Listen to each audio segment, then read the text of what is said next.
You're in the Paracast, the gold standard of paranormal radio. And now, here's Gene Steinberg.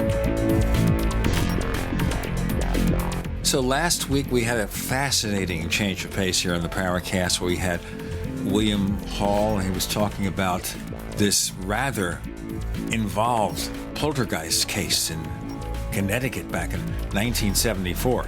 And I remember back in 1974, I was the news director of a radio station in Pennsylvania, and we were chasing UFOs, but we never got much around to chasing haunted houses in those years. You don't have to chase very far. I mean, they don't have legs, they won't run away. Well, they just come to you, assuming you live in the wrong place. We did live in an old row house in Coatesville, Pennsylvania, two-story row house. And one time, we saw something that my first wife, Geneva, called a water elemental. Sometime around 3 o'clock in the morning. Why do things always happen at 3 o'clock in the morning? Well, how do you know it was a water elemental? That was her interpretation. Oh, okay. And she says to me, "Did you see that? That's a water elemental." Now, when I go to sleep, I'm not wearing contact lenses. I'm not wearing my eyeglasses. I've been myopic rather severely since I was like 12 years old. So therefore, I just saw like a blur or a shadow.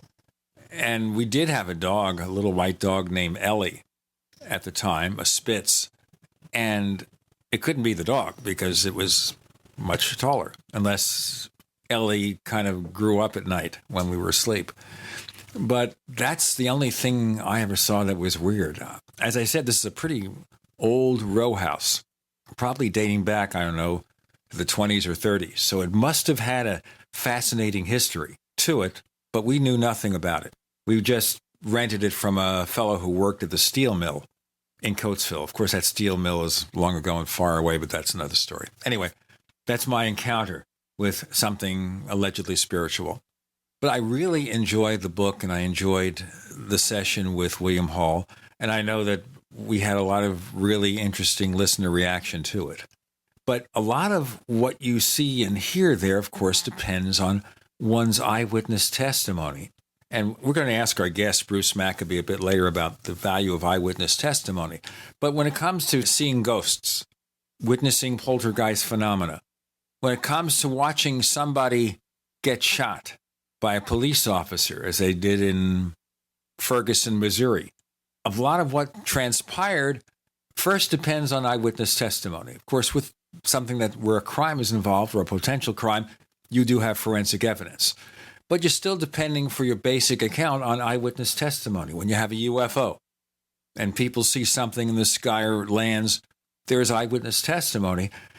And the more I'm reading about the Ferguson incident, Chris, it shows how unreliable eyewitness testimony is. The stories were all over the place. Yeah. The officer shot the young man from the front, from the back. He was close, he was far. And then there was an article in the Washington Post about the problems with eyewitness testimony, pointing out that there's this group, a nonprofit group called the Innocence Project. And what they do is they look into cases where people were allegedly convicted of crimes they may not have committed. They look at the evidence, and they pointed out that in about a third of the cases where people were found innocent of the crime of which they were committed, they depended in large part on eyewitness testimony. And that eyewitness testimony was found to be extremely flawed.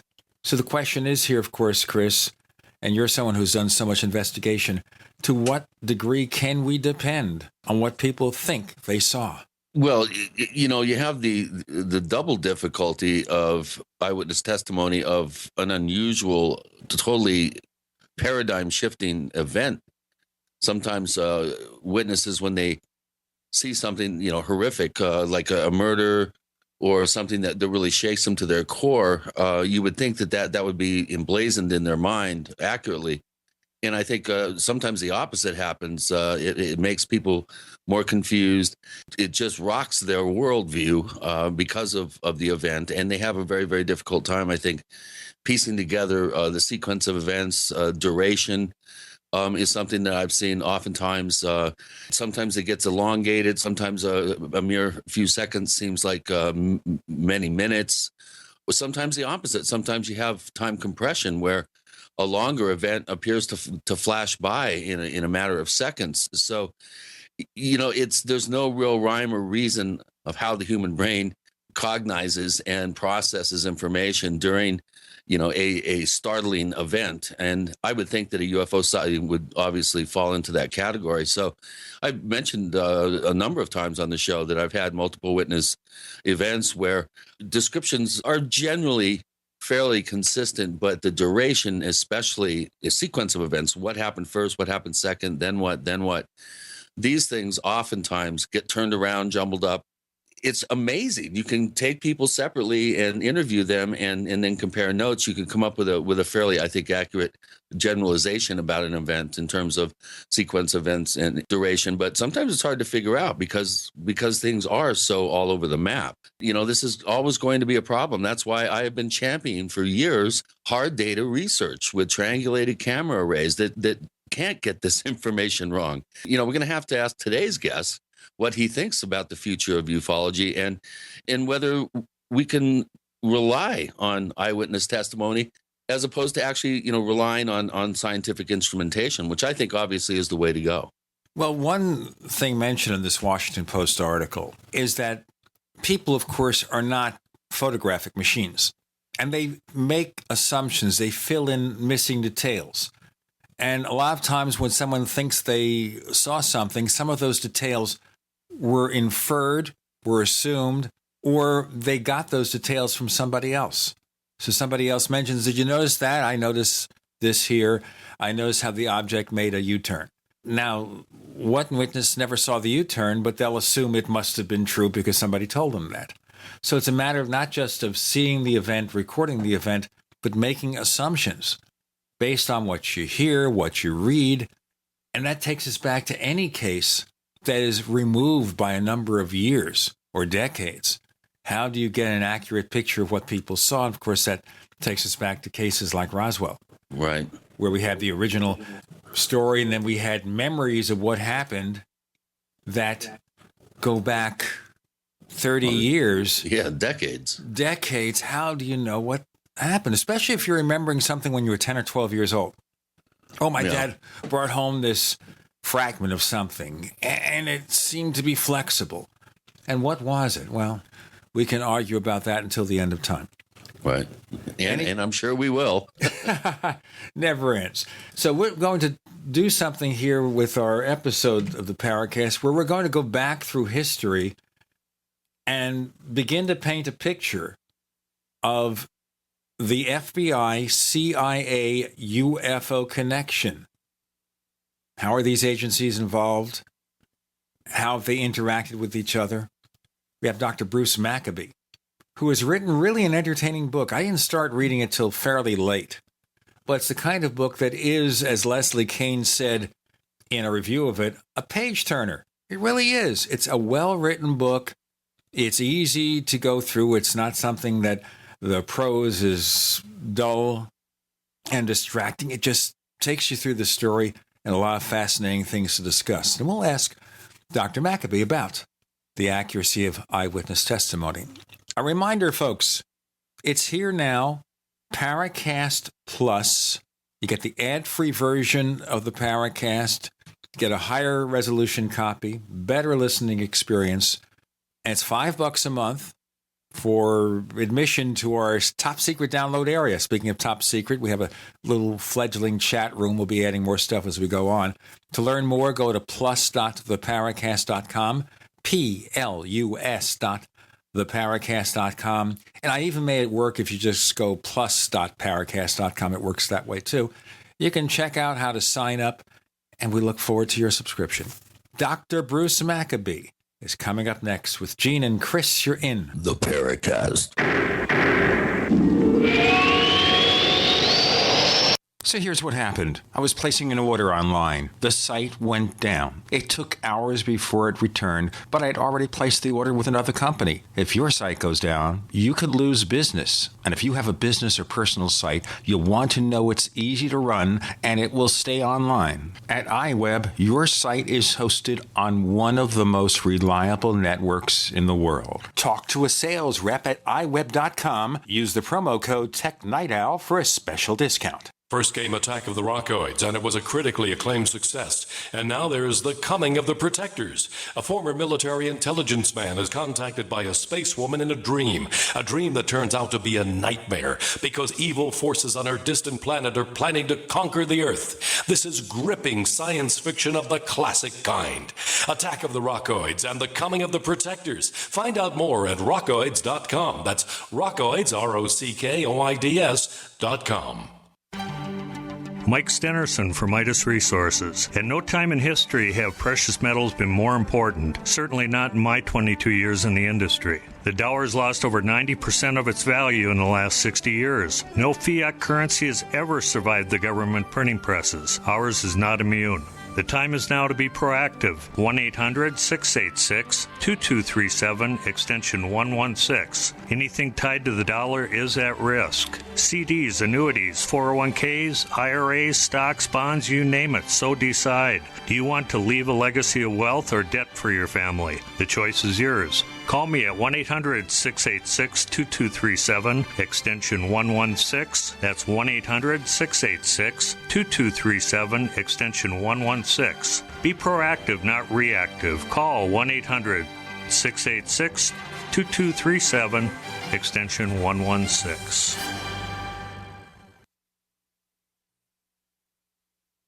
The human body is extraordinary. Despite all the stresses we inflict upon it, it still works hard to stay in balance. Thousands upon thousands of people rely upon Heart and Body Extract to help their body stay balanced. This excellent 100% natural herbal formula helps maintain healthy blood pressure levels, cleans arteries, promotes good circulation, balances cholesterol, and more. HB Extract, paired with healthy lifestyle choices like good nutrition and exercise, can give you a life free of pain, sickness, and fear. Recapture your youthful vitality and experience your body healing itself with the aid of HB Extract. It's extremely effective and it starts working in just days. Visit hbextract.com to learn more and to read scores of testimonials from satisfied customers. And we've never increased our price in over 10 years. That makes Heart and Body Extract as great a value now as it was the first day we sold it. A healthy heart is a happy heart. Call 866-295-5305 or go to hbextract.com. Do you have relatives and friends that are convinced there is no need ever to prepare for any kind of emergency? Are these also folks you buy Christmas presents for? At 30dayfoodsupply.com, we can solve both of these problems at the same time. Go to 30dayfoodsupply.com or call 541-229-0010. We can ship your Christmas presents directly to them. Choose from our original $99 30-day food supply, our long-term storage vegan burger mixes, and other oatmeal, soups, porridges, beans, and granolas for everyday use. All products are non-GMO, MSG-free, and vegetarian. Most are gluten, soy, and nut-free. Call 541-229-0010 today. Oregon Trail Foods and 30dayfoodsupply.com keep prices low, cutting out the middleman by buying directly from their producers in Oregon. Remember, only $10 ships your entire order to the lower 48. Visit the website 30dayfoodsupply.com. Call 541-229-0010. 30dayfoodsupply.com. 541-229-0010. We'd like to hear from you. If you have a comment or question about the Paracast, send it to news@theparacast.com. That's news@theparacast.com. And don't forget to visit our famous Paracast community forums at forum.theparacast.com. We have Dr. Bruce Maccabee returning to the Paracast. Of course, we've covered a lot of his research over the years, involvement in the Gulf Breeze case and others. His latest book, written for Richard Dolan Press, it's Richard Dolan's new publishing company, is called The FBI-CIA-UFO Connection. And that, I'm sure, implies a lot. When you read the book, you're going to see how he discovers what these agencies did separately, possibly together, what they know about UFOs, and maybe some of the decisions they've made. So, Dr. Maccabee, welcome to the Paracast again. And I want to get started like in the real early days, the real early history here with regard to the government agencies and UFOs. So we obviously expected, as was true, that the Air Force was involved. Some people were surprised to see the Navy being involved in UFO research, certainly intelligence agencies. But why the FBI? Why would the FBI be interested in things in the sky? Well, the FBI wouldn't normally be interested, and it hasn't been for a number of years. But the reason they got involved was at the request of the Air Force. This whole mess sort of started when Kenneth Arnold had his sighting on June 24th, 1947, and then that was publicized on June 25th, 1947, after which there were numerous reports of sightings, some that happened before Kenneth Arnold, and hundreds that happened afterwards. There was a big explosion of sightings in the early July, the first week of July. I don't know if anybody knows exactly how many sightings there were in this first flap, the 1947 flap, but Ted Blocher wrote a book called The 1947 Flap, in which he counted 800 sightings. And people since then have looked up other newspaper stories and estimated it could have been well over 1,000 reports in a period of a couple of weeks. And, of course, some of the witnesses were Air Force people themselves. You have to take a split view of this situation. In early July, there's a view that ignores the Roswell case. Why ignore the Roswell case? Because it's never been absolutely conclusively proven, although it is in principle possible to find somewhere the hardware and say, yes, it was real. So you can look at it from the point of view that there was no Roswell, or you can look at it from the point of view that there was a Roswell. And as I said, if you do that, then you're basing your arguments on information that we can't confirm. So I stick mostly to the non-Roswell interpretation, while pointing out in the book that does not mean that I think Roswell is nothing. I think it actually happened, but I'm not using it at all to make the arguments that I do in the book. So anyway, on the 8th of July, there were sightings at Edwards Air Force Base. It was at Muroc Air Force Base in the state of California. At this point, according to Ruppelt's book, the report on unidentified flying objects, this is when the Air Force really took an interest in the subject. 2 days later, on the 10th of July, the Air Force contacted the FBI. The Air Force told the FBI that they were using all their scientists to run down these reports of strange objects flying through the sky. They wanted the FBI to interview witnesses to find out if there was any possibility of communist subversion going on. The communist aspect would be that communist sympathizers would generate spurious reports of sightings to make the American people feel that our own Air Force couldn't handle a situation, some sort of a threat that we couldn't manage.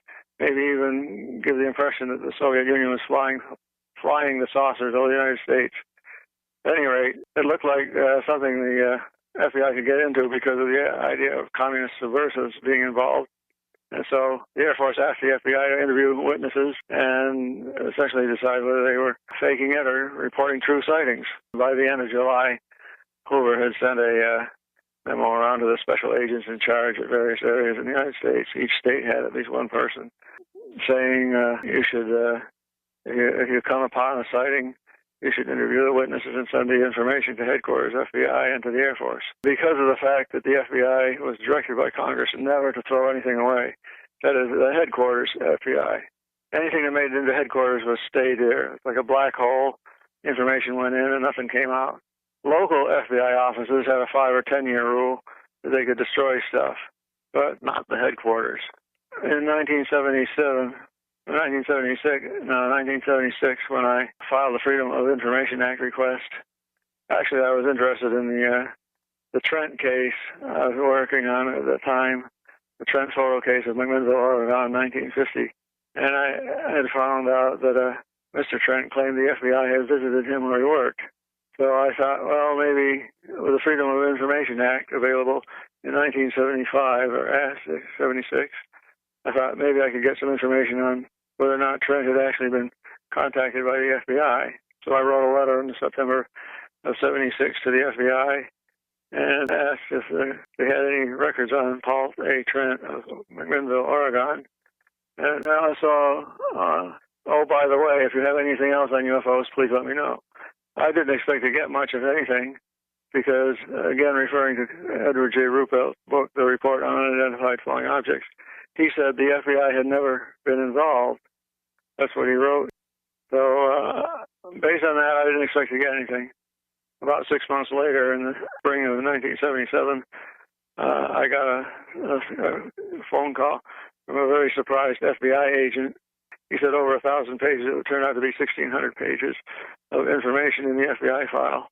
A lot of it was copies of newspaper articles and internal memoranda, but copies of stuff. But in any case, there was a pile of data there which no one had ever seen till I saw it. Even the FBI agent himself was surprised that the FBI had done anything on UFOs, or flying saucers. So when I got these documents, I started reading through and comparing stuff with what was then the known history, mostly based on Ruppelt. But what the Air Force was doing, I found some things in the FBI file that were Air Force. What the Air Force was doing without it didn't appear in the Air Force file on this subject, the so-called Blue Book file, which includes documents that start in the late 1947, sightings starting in 1947 and going onwards. Let me just interrupt here for a few minutes here, which kind of surprises me here. We have Captain Edward Ruppelt, the head of Project Blue Book. This is the agency that's supposedly investigating UFOs. But he doesn't indicate in his book that the FBI had this rather big investigative involvement? Well, you got to understand that Ruppelt didn't get involved himself until the latter 1951. And by that time, the FBI had been out of it for a couple of years. The FBI really only investigated for a couple of months, about 24 witnesses.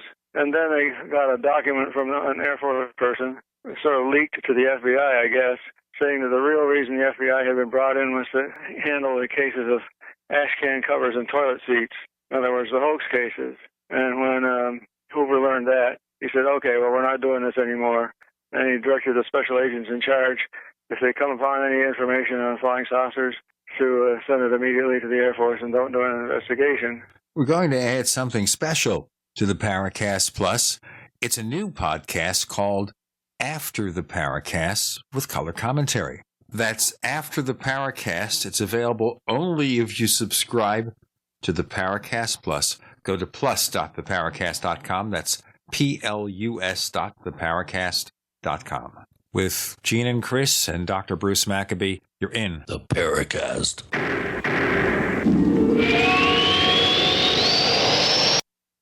We are America's largest independently owned communications network, GCN. Is there a secret UFO agenda? Do strange creatures from the darkest corners of the mind roam the earth? Is there evidence for mind control, time travel, or devious government conspiracies? Find out the inside scoop on the latest conspiracies, paranormal activity, and Fortean phenomena when you subscribe to Tim Beckley's Conspiracy Journal. It's jam-packed with stories, special book and DVD promotions, and the best news, it's absolutely free, sent right to your mailbox. Plus, a bonus free email newsletter sent out every Friday. Simply send an email with your name and address to Mr. UFO at webtv.net. That's Mr. UFO at webtv.net. Find out what they don't want you to know.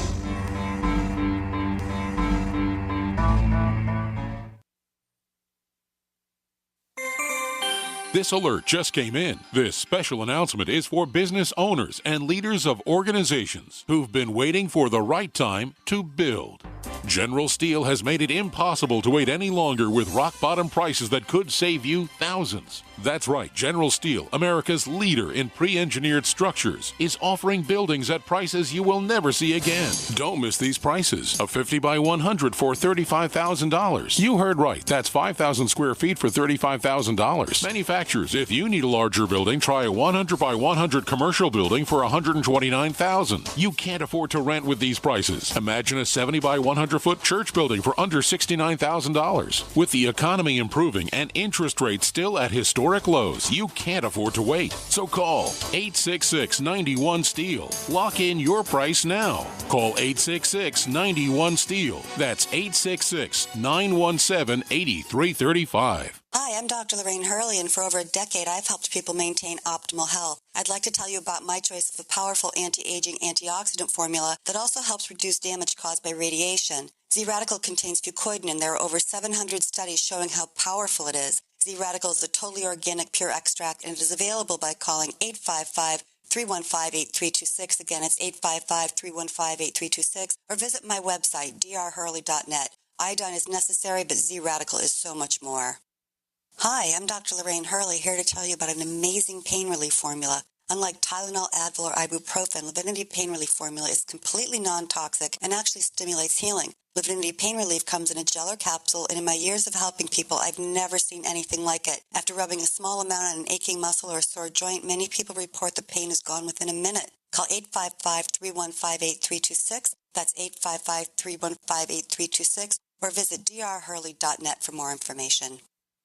If you need to say happy birthday, happy anniversary, thank you, or simply I'm thinking of you, ProFlowers.com is the key. ProFlowers has stunning bouquets, like the best-selling 100 blooms for $19.99. Plus, ProFlowers will include a glass vase for free. Sending someone a wonderful surprise of beautiful flowers sent fresh from the fields is easy. Choose the bouquet you like, pick the delivery date, and each order is 100% guaranteed. Plus, all bouquets from ProFlowers are guaranteed to last at least 7 full days. Beautiful, fragrant flowers, picked fresh and sent to your loved one for lasting enjoyment. To get this incredible savings and send someone 100 gorgeous blooms with a free vase for $19.99, go to ProFlowers.com, click the blue microphone in the top right corner, and enter code PLOW. That's ProFlowers.com. Click the mic and enter code PLOW.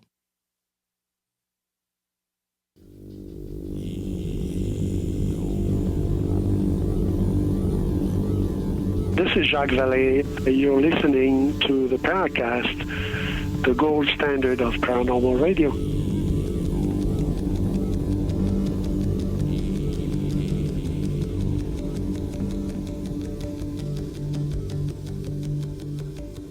We're tracing here the FBI's involvement in UFO research until J. Edgar Hoover pulled the plug with Dr. Bruce Maccabee. And his book, just out earlier this year, is the FBI-CIA-UFO Connection, and we're exploring the FBI's involvement. Now, after Hoover said "niet" to UFOs, did the FBI give it up, or did they continue? What? Well, the FBI stopped investigating witnesses, but that didn't mean that they stopped being a black hole. Turned out that once they had established this liaison between the FBI and the Air Force often provided the FBI with information. And here's the real value of the FBI file and why I wrote a book about it. The FBI was told things that the American people weren't. The FBI had a window on what the Air Force activities were doing, combining FBI files with the Air Force intelligence files that we learned things like there was a big confusion set in over how to explain reports. And that confusion turns up in the FBI file where you see the Air Force alternately blowing hot and cold on the UFO subject. As I said, it turns up in the FBI file. And you see some of it in the CIA file, too. The Air Force lied to the CIA about the possibility of interplanetary ships. They lied to the CIA. Let's be more specific about that. Why do you lie to the CIA? That's got to be pretty interesting in and of itself. Again, there's a lot of details that go into this, which are in the book. But basically, the CIA didn't really get interested in the subject as far as the documents are concerned until now the big flap in 1952, and specifically after the Washington, D.C. flaps that led to the press conference where General Sanford, the director of intelligence of the Air Force, basically said there were credible people making incredible reports. But as far as he was concerned, it was all natural phenomena. At that point, there had been literally hundreds of sightings over the previous 4 or 5 weeks. So many that just about every newspaper in the United States had carried at least one sighting report. And this was too much for the guy who was the head of the CIA at the time. He directed his people to evaluate the situation. They went and talked to the Air Force at Wright Field, or Wright-Patterson Air Force Base, and they were told that there was no possibility that interplanetary craft, or whatever you want to call it, aliens was involved. That's not what they told the FBI. The FBI in 1952, on the same day of this press conference, July 29, 1952, the FBI was told that 2 to 3% of the sightings could not be explained, and apparently the top generals, at least some of them, were seriously considering interplanetary ships as the explanation. Now, if General Samford at his press conference had said, oh yeah, we were considering interplanetary ships, the lid would have blown off. But he didn't. His office told the FBI one thing while he was telling the American people something else. To get to that point, 1952, there's a lot of history. From 1947 through 1952, the history of things like flying saucer sightings themselves by all sorts of people, including on-duty military, and the Green Fireball saga starting in 1948, and Project Twinkle, and a number of things that lead up to my conclusion that the Air Force top generals knew that flying saucers were extraterrestrial, but they wouldn't allow that as an explanation when it came to explaining sightings. As a matter of fact, I date that to the rejection of the estimate of the situation. I don't know if everybody listening to you would know what the estimate of the situation was. Why don't you define that? We should also talk about the Robertson panel, but I have a third question to kick in there, but let's start with those two. Well, this stuff began in 1947. Immediately, the Air Force took an interest and began. People at Wright Field was what became the Air Technical Intelligence Center. The T1 and T2 and T3 people at Wright Field, which was later the Wright-Patterson Air Force Base, and Air Force Intelligence in the Pentagon. These are two intelligence groups working independently but on the same stuff. And they were handed a bunch of documents by a general by the name of Shulgin, who was in charge of collection of intelligence. And he gave these documents to both agencies, the Air Force Intelligence and the Wright Field. And they independently did their work. Now, the Air Force Intelligence people tried to force these sightings into an explanation based on Soviet improvements on German war research. They said nothing about interplanetary. But the estimate of the situation, the famous estimate, as recounted by Edward Ruppelt in his book, he said he actually saw it. That was written by people at Wright Field, went up through the chain of command to General Vandenberg, at which point he kicked it back, saying, for lack of proof, we're told, according to Ruppelt. And then some men from Wright Field went to the Pentagon and tried to argue Vandenberg into another way of looking at things. And they said, again, he said, basically, sorry, wrong answer. Now, we have traditionally thought of that as being, well, there was enough proof for General Vandenberg, but I think there's another reason. I think Vandenberg realized he could not let interplanetary become an allowed explanation for any of the sightings, because if he did, that would spring open a Pandora's box, which might reveal something like Roswell going on. I want to ask you more about Roswell in a moment, only because we have that elephant in the room not being considered. But let me just be a little bit more specific on this. Before the estimate of the situation was shot down, there were a number of possible explanations for sightings. They said, could this be a U.S. craft, top secret U.S. craft? And so they searched all the agencies of the Air Force, research agencies and so on. And by the way, they told this to the FBI too. There was no U.S. project that could explain the flying saucer sighting. Then the next thing was, well, could it be from the USSR, the Soviet Union? And they didn't buy that. They didn't think that the Soviet Union had advanced German war research to the point where they could fly over the United States. And furthermore, even if they had developed top-secret craft that could fly over the United States, they wouldn't do it because a craft might get shot down or might crash, and then their technology wouldn't be secret anymore. Just like we wouldn't fly any top-secret craft over the Soviet Union until we absolutely were sure it was operational and immune from a disaster. So that ruled out U.S. and USSR. Then there was a possibility of misidentifications of natural phenomena or man-made phenomena, misidentifications, hoaxes, of course, and mental states of the witnesses' delusions. And the last possibility was interplanetary. So when Vandenberg kicked back the estimate of the situation, he set a policy, as it were. The policy being interplanetary is not an allowed explanation. And from then on, you see the people who are doing the analysis work, what became the Air Technical Intelligence Center, Project Sign, Project Grudge, and Project Blue Book, all trying to explain cases without using extraterrestrial as one of the allowed explanations. And there was a lot of confusion setting in. I asked myself, why in the world would Vandenberg reject this evidence provided by his own experts? He effectively employed these guys at Wright Field to decide, make all sorts of decisions relative to advanced aeronautical development of the Soviet Union and the United States and so on. In other words, they were the experts, and he was telling the experts, sorry, wrong answer.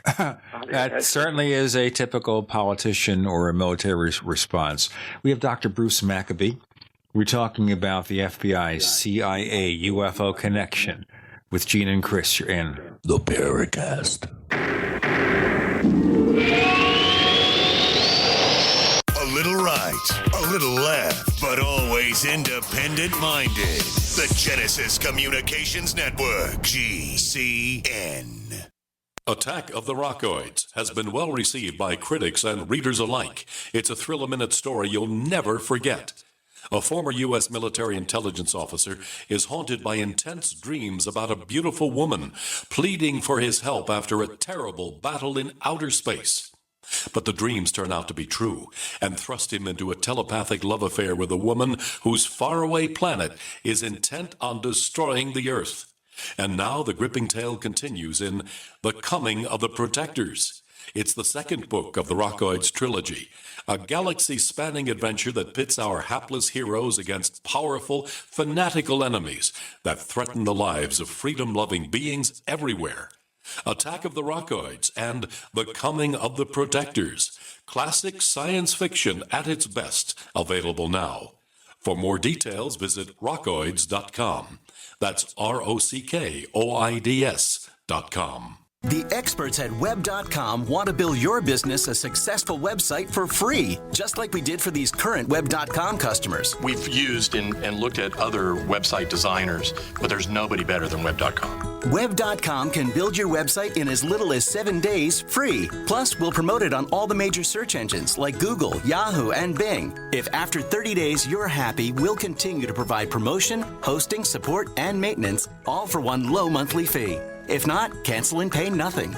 If you're in business today and you don't have a web presence, you won't be taken seriously. Call right now and you'll also get a free .com or .net domain name for your new website powered by VeriSign, the world's leading domain name provider. Call 800-297-0154. That's 800-297-0154. No upfront charge for site build, after which ongoing fees apply. Rights to site are relinquished when canceled. Domain included during active service, after which fees apply. That's 800-297-0154. Hi, this is Steve Sanchez, and based on a recent study, it was found that 57 million Americans had legal issues over the last 12 months, but only 60% of those studied sought out the services of a lawyer. Why? In a nutshell, affordability. Well, my friends at Legal Shield have created a solution that can help you not if, but when you need an attorney. For as little as $17 per month, Legal Shield will provide you unlimited access to qualified attorneys at an accomplished law firm for advice and counsel on legal issues, no matter how serious or trivial. For over 40 years and with 1.4 million families across North America, Legal Shield can help you, the loyal GCN listener. Representatives are standing by now to answer your questions, so call them now at 1-855-340-SAVE. That's 1-855-340-7283, or visit them at lsprotection.com. That's lsprotection.com. Results will vary from case to case. Breakfast, lunch, and dinner.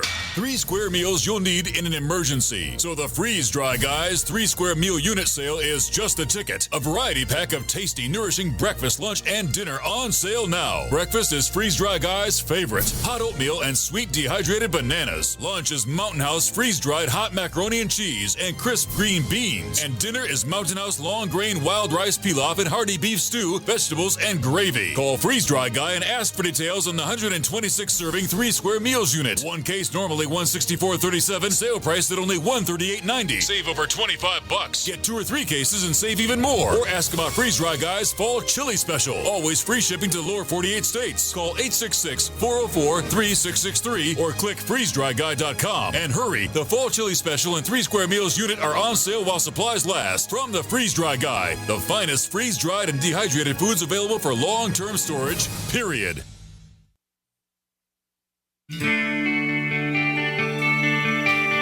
This is Jerome Clark, author of the UFO Encyclopedia and other books. You're listening to the Paracast.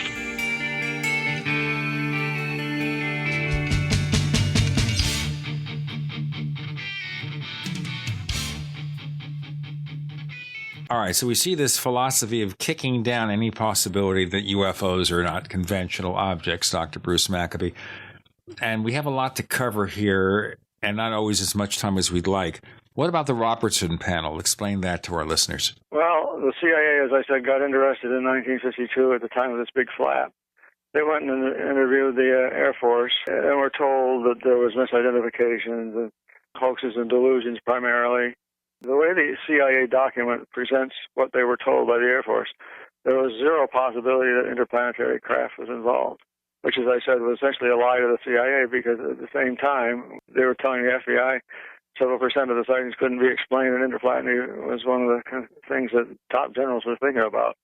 Anyway, the CIA subsequently did some of its own data collection and had collected data somewhat from around the world anyway. And Marshall Chadwell, a top scientist of the CIA, decided that it was time to do something.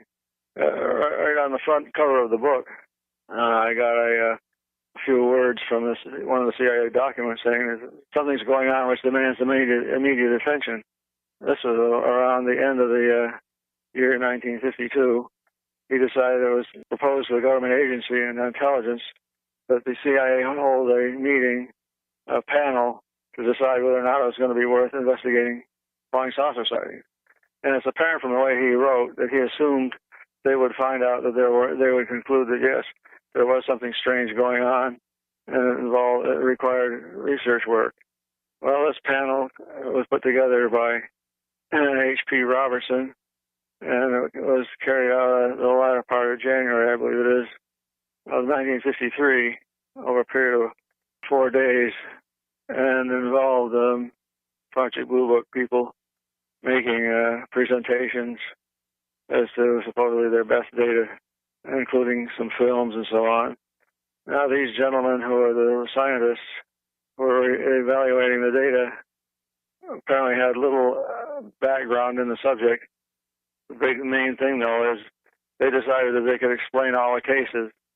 One of the most egregious, quote, explanations, unquote, had to do with film by a Navy photographer as he was driving across Utah in 1952. He and his wife saw these disc-like things with domes on the top flying around.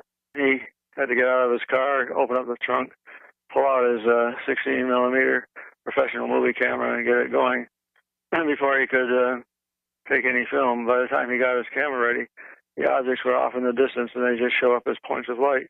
I have one of the frames of the film in the book.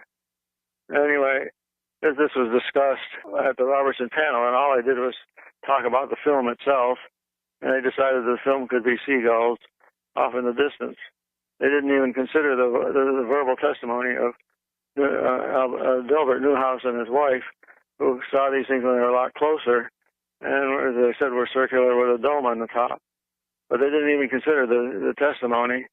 So it's things like that where information sort of falls through the cracks or gets modified, as it were, allows them to say, well, we can explain everything. And when they claim they can explain everything, all the interest in the subject sort of ended. Dr. Maccabee, the question I have here is then, and by the way, please, if possible, keep the answers a bit shorter so we can get to more ground. Let me continue. Okay, so question I have here is we follow this pattern of, shall we call it, institutionalized debunking of UFOs. This is the surface impression we see, that everything can be explained conventionally. Behind the scenes, where they're actually looking over this stuff, is that what they wanted to believe? Is that what they were forced to believe? What they pretended to believe? Did they have another opinion, another point of view, where they did have to take it seriously? Well, I guess it depends on who you mean by they that you're talking about. We're talking about any of the agencies that we've dealt with so far, the Air Force, the CIA, possibly the FBI. Were they all taking it really seriously? We can't figure this out behind the scenes? Or are they so involved in convincing the public they were conventional that they also maybe convinced themselves of the same thing? Yes, I have considered the possibility of what appeared to be the people doing work at Project Blue Book were sort of brainwashed themselves into believing that there was nothing to it, and any explanation in a storm. Project Grudge was a project from between Project Sign, Project Grudge, and then Project Blue Book. And the Grudge report was publicized in December of 1950. The Grudge report was called by General Cabell, who was at the time the director of Air Force Intelligence, a worthless tripe. In Project Grudge, they prided themselves on explaining every one of about 300 cases they had looked at. And apparently some 50 of those cases were, quote, explained, unquote, with the explanations being so unconvincing that even newsmen could see that there was something going on that was strange. But as time went on, this just sort of solidified into UFOs can be anything but extraterrestrial. And so what do you get at the end of Project Blue Book when it closed in 1969? 13,000 cases, 701 of them left as unexplained. And as far as the Air Force official policy was concerned, of these 701, all of them could be explained if they had more information about the sightings. In other words, so-called insufficient information type of sightings. But if you go and you look at the actual sightings themselves, you find there's plenty of information available to conclude something was going on. Therefore, you can decide, as I did, that there essentially was a policy undergoing, and it was being driven by the Air Force. It wasn't driven by the FBI. The FBI was totally confused, I would think, by what they were told. On the one hand, that there was U.S.-Soviet weaponry, and on the other hand, it was explainable as natural phenomena. And the Air Force kept saying publicly how uninterested it was in flying saucer reports. And that goes back to General Vandenberg's dismissal of the situation back in 1948. It had a snowball effect when he dismissed the estimate of the situation document, which is fairly famous now. That's where we really see the first indication of a policy of denial.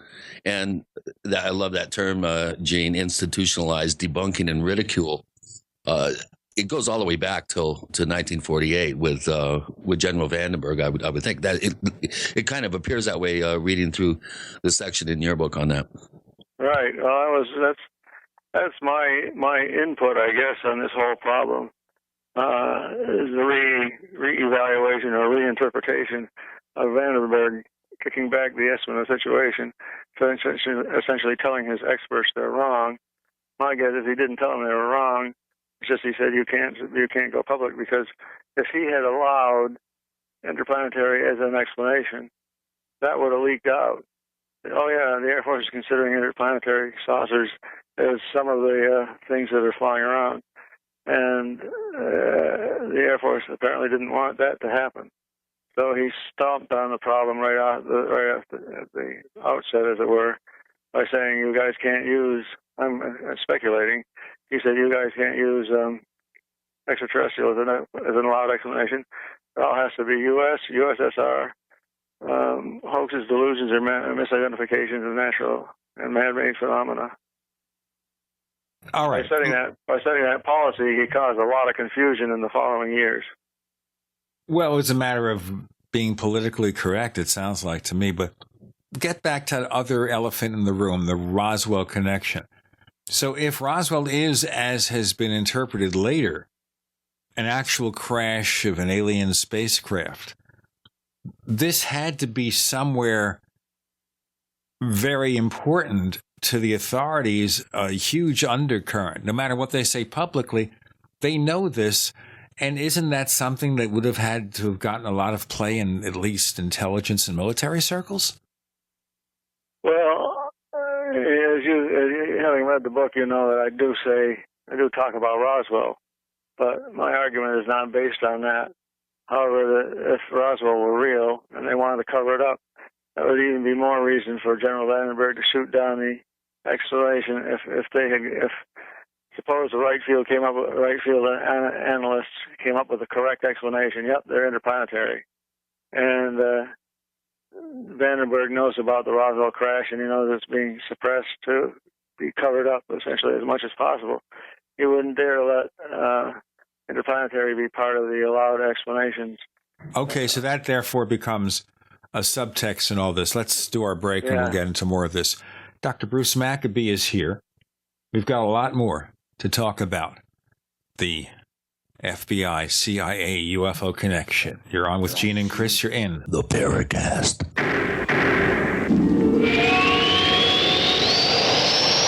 Independently leading the way for the nation. Compelling talk for every political persuasion. We are GCN.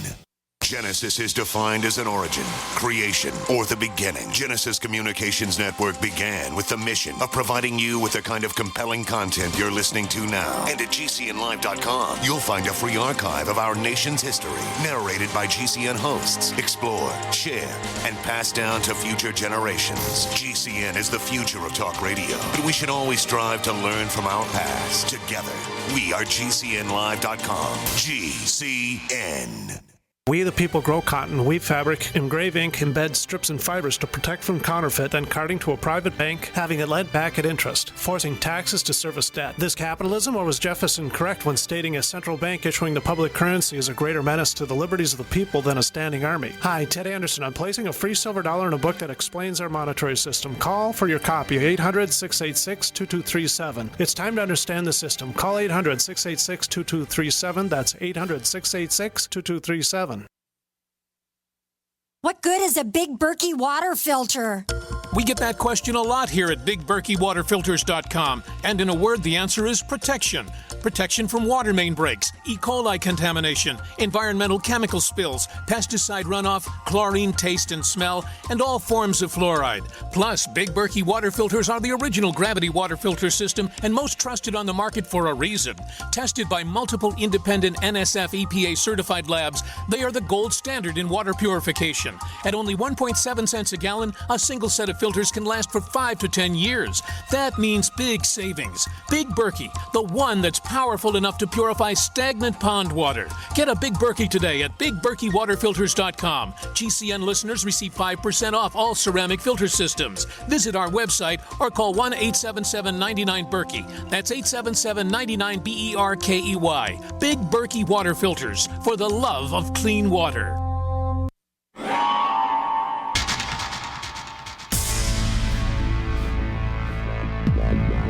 Welcome back to the Paracast, the gold standard of paranormal radio. And now, here's Gene Steinberg.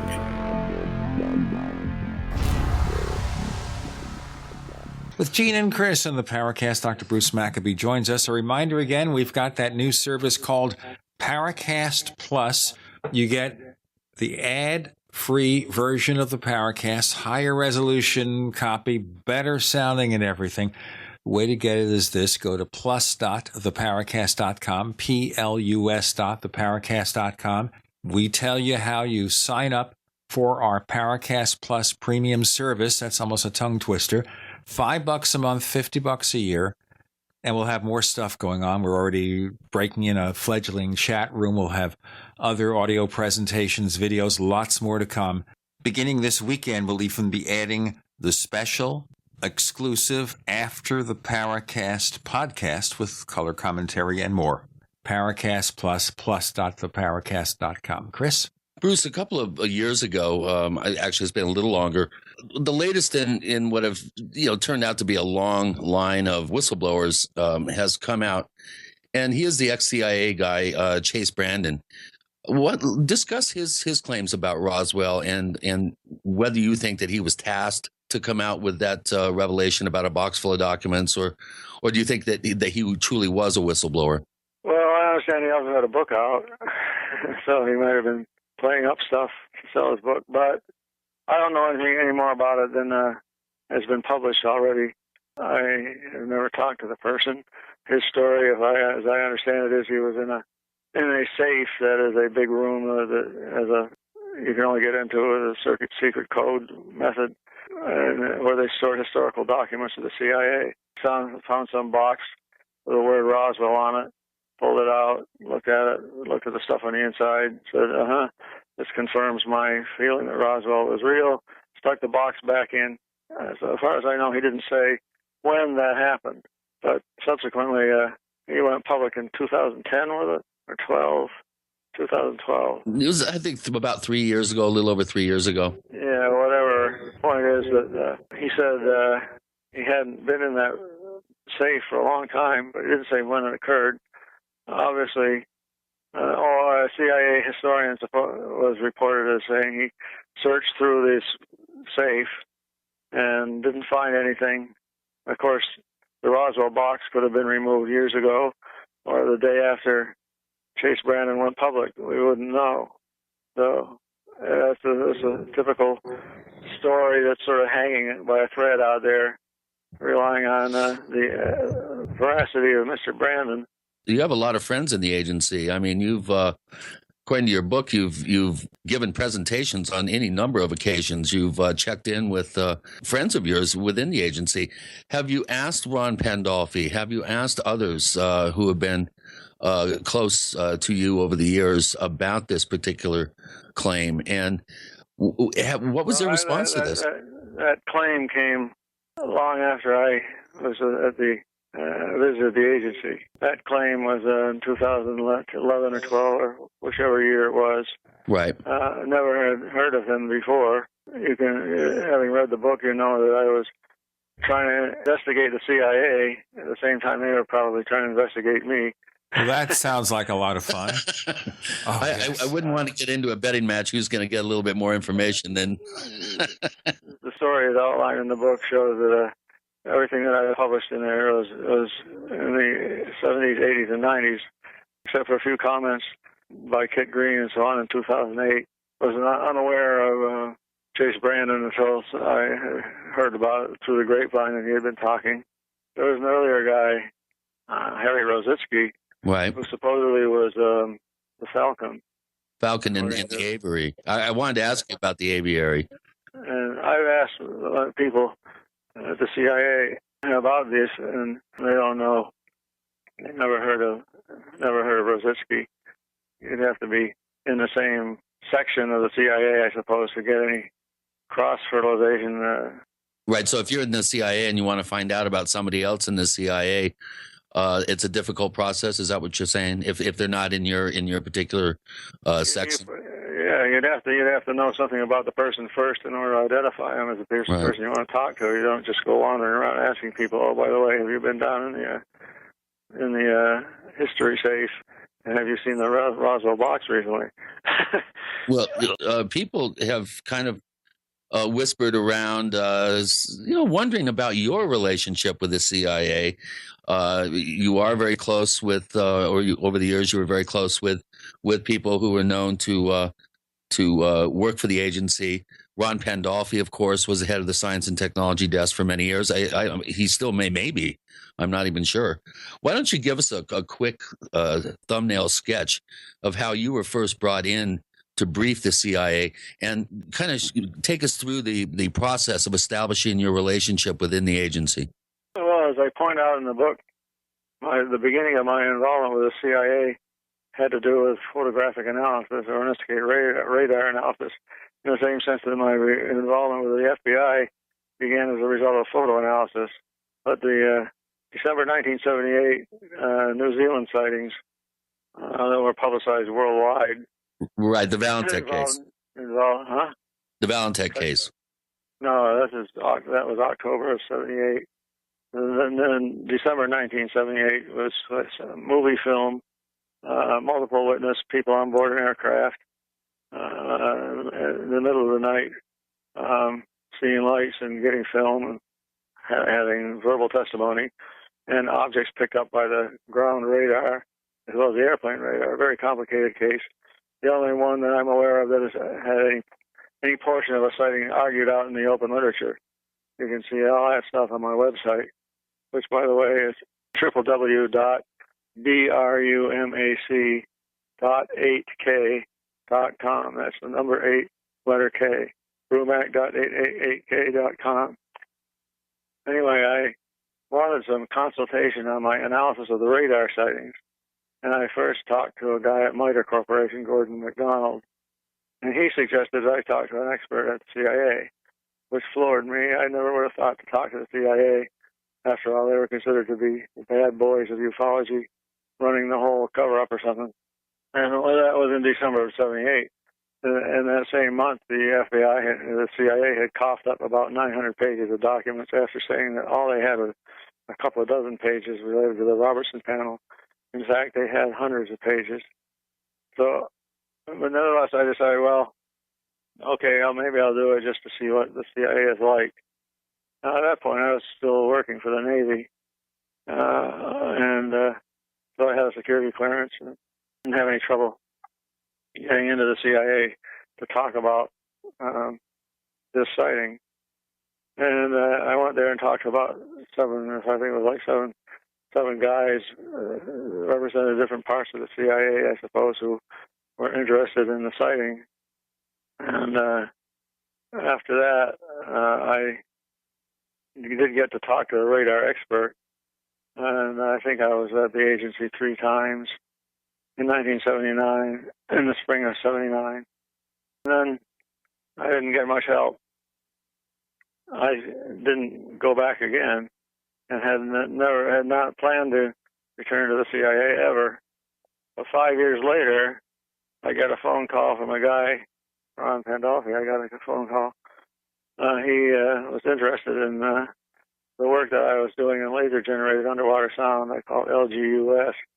This is Navy work related to ASW, anti-submarine warfare. And he had noticed that this phenomenon we were using, the generation of underwater sound using a laser.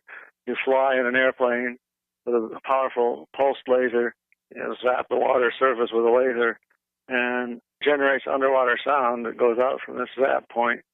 And then you can use that to communicate one way with submarines in a covert manner, or you can use it to detect echoes underneath, which could be used in detecting underwater submarines. Anyway, he had noticed that there were a lot of papers in the Soviet Union on that subject. Let's go into more of the framing of that in a moment with Dr. Bruce Maccabee. The book is about the FBI-CIA-UFO Connection. That's almost a tongue twister with Gene and Chris. You're in the Paracast.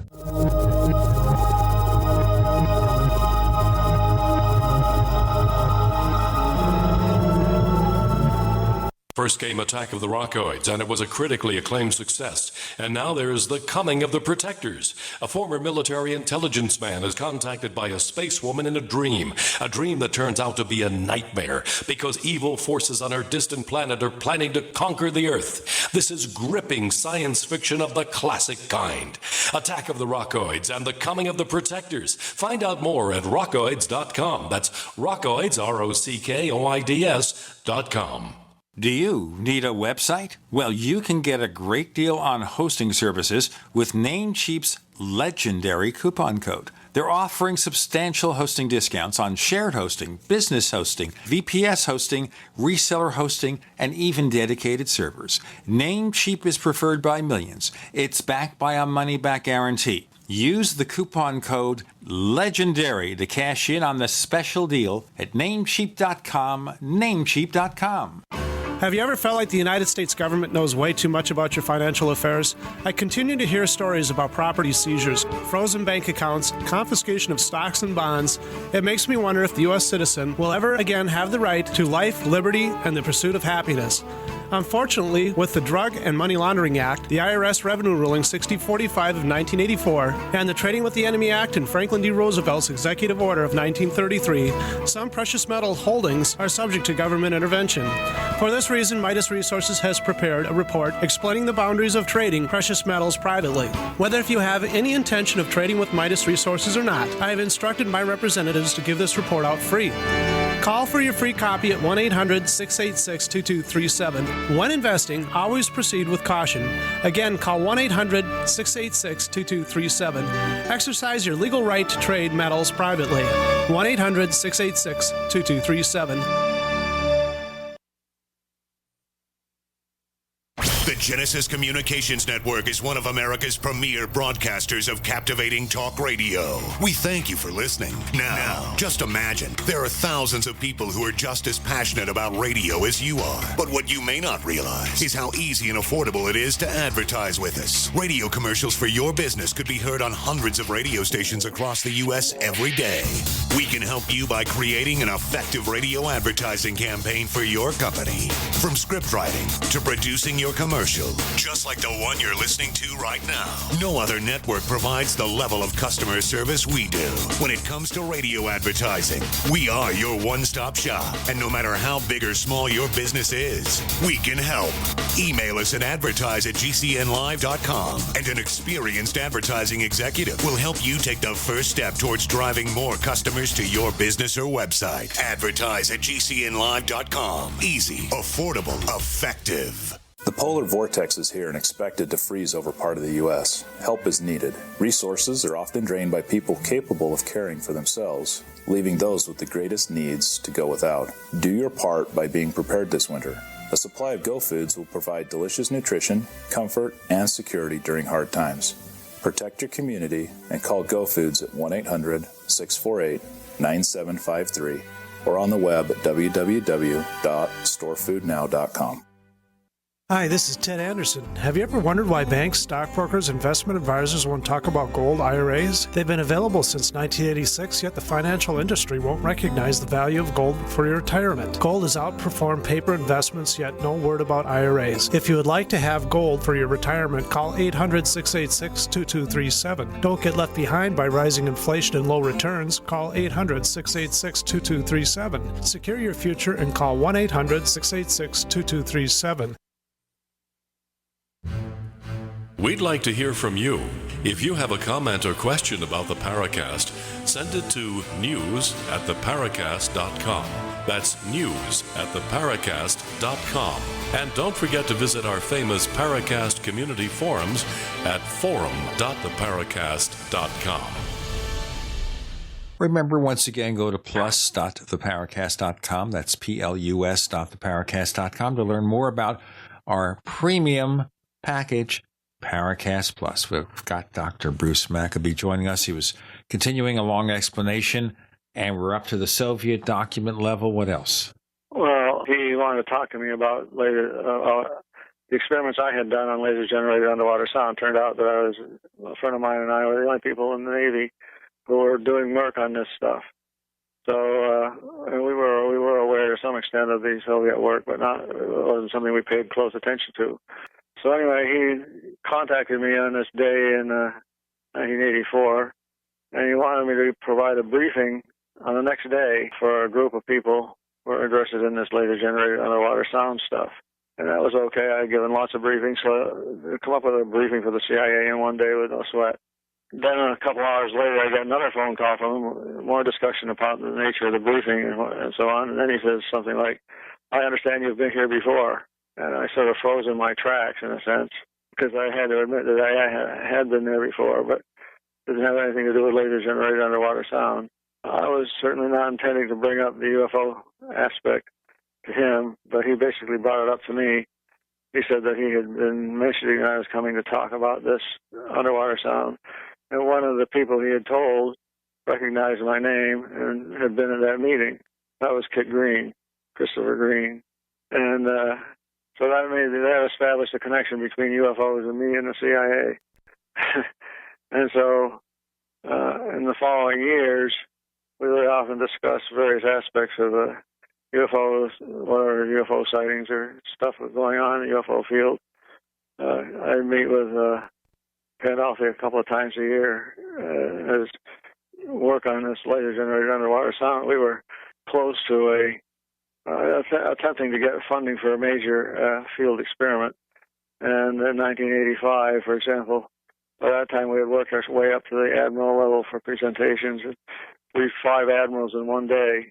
Pandolfi was there giving us a security briefing at the same time, or rather briefing on what the status of Soviet research is understood by the CIA. Anyway, that established a contact, and so I was paying careful attention to the people that I talked to at the agency to see if any of them knew more than I did about the subject. Right. Yeah, you and John Alexander. I sort of assumed that if they had somebody officially working on this project on UFOs, then that person would know more about it than I do and give himself away somehow. If that person existed, which I assume they do, that person would probably be under Pandolfi, wouldn't you think, at Science and Technology? That's what you would think, but there wasn't anybody under Pandolfi. And Kit Green was the guy I talked to in 79. He was still there in 84. And then he retired a couple of years later, and Pandolfi took over the so-called weird desk. I like that, the weird desk. Yeah.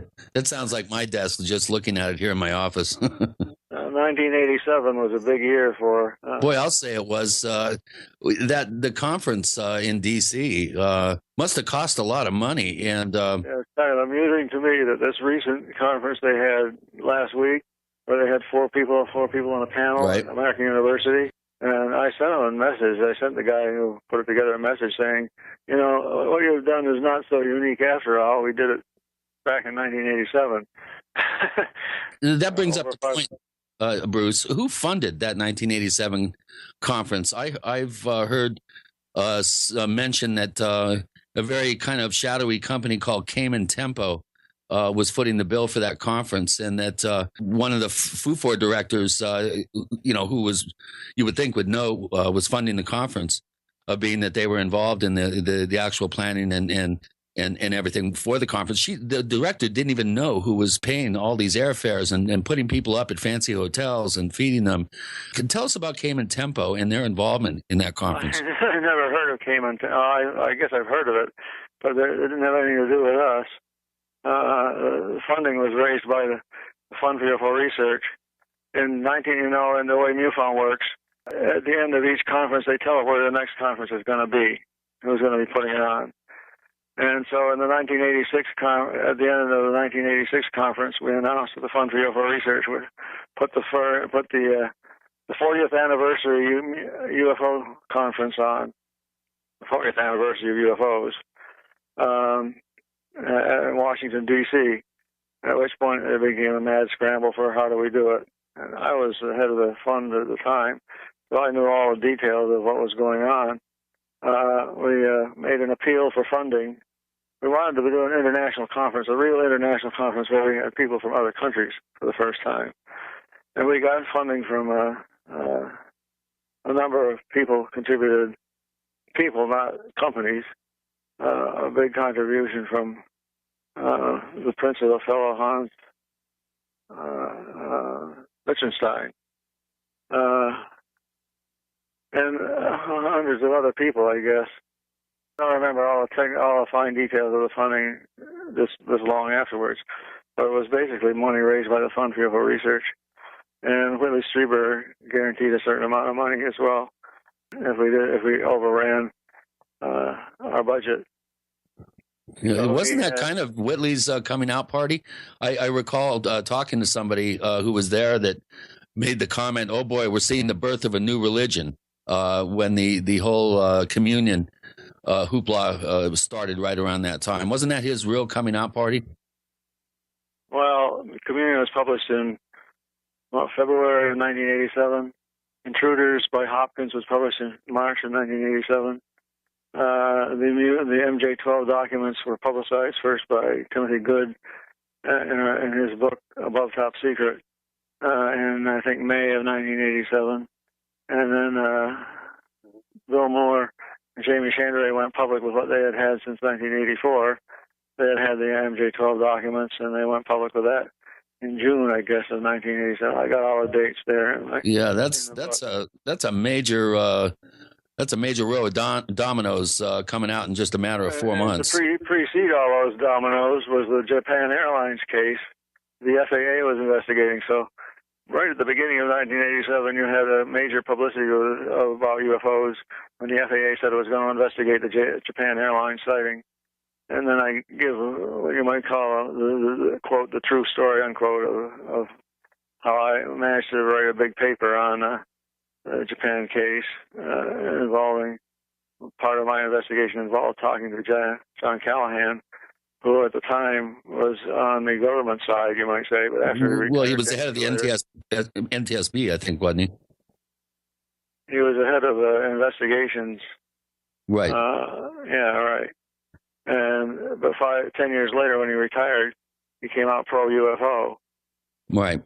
Well, anyway, the point is that the Japan Airlines case, with all the publicity around that, then the Communion book, then the Intruders book, then MJ-12, all of these things happening within weeks or months of one another, and then the big build up to the MUFON Symposium.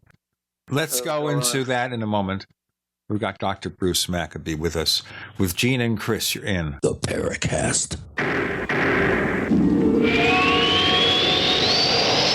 You're listening to GCN, proudly sponsored by UnseenNow.com. Lock down your digital life at UnseenNow.com. This is GCN. Graphic Converter is the image manipulation tool for the rest of us. It does not use any database. You get full control of all your files. Want to view the images of a folder? Drag it into Graphic Converter, and a powerful browser opens up to show your image files. You could use it for slideshows. You could use it to import images from digital cameras or from scanners. Need to do some image editing? You can do that too in Graphic Converter. Also print catalogs. Convert from so many formats I can't even list them. Download now to see if Graphic Converter is good for you, like 1.5 million other users. Guess what? You could save money when you buy Graphic Converter. Use the coupon code Night Owl. Use the coupon code Night Owl to get a special price for Graphic Converter. Go to lemkesoft.com. That's LEMKE soft.com. lemkesoft.com. LEMKE soft.com. Do you have relatives and friends that are convinced there is no need ever to prepare for any kind of emergency? Are these also folks you buy Christmas presents for?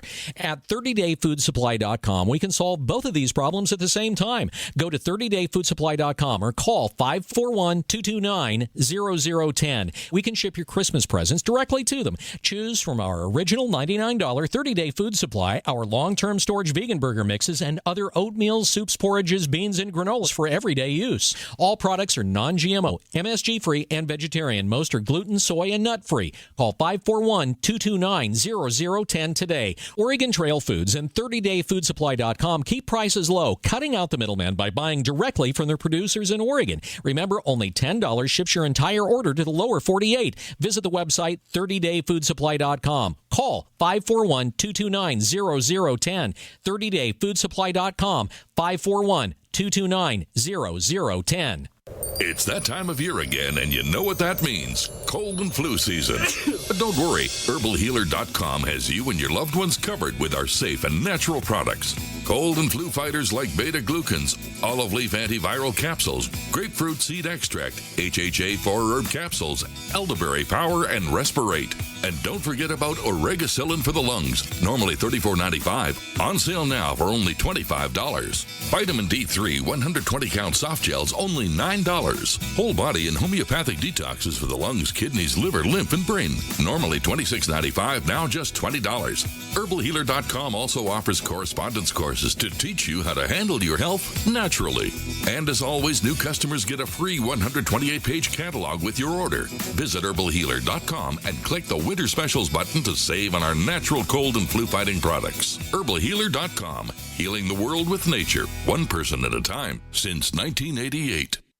For over 5 years, you've been hearing about the Berkey guy, so you may know a few things about him. For example, you are well aware of the superior quality and effectiveness of Berkey water filters and accessories. But did you know the Berkeys have had independent lab tests done to prove just how effective they are? It's true, and he can email you the test results. Just visit goberkey.com. You may also know that the Berkey guy has helped tens of thousands of people get better prepared. Now here's something you may not know. GoBerkey.com has amazing specials and deals all the time on a wide variety of survival and preparedness products, most ready to ship same day. Visit the Berkey Guy at GoBerkey.com and be sure to click the red Products on Sale Now button. You can always call toll-free 877-886-3653. Again, that's 877-886-3653.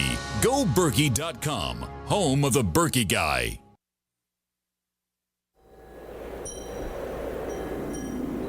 Hello, this is Rosemary Ellen Guiley, and you're listening to the Paracast, the gold standard of paranormal radio.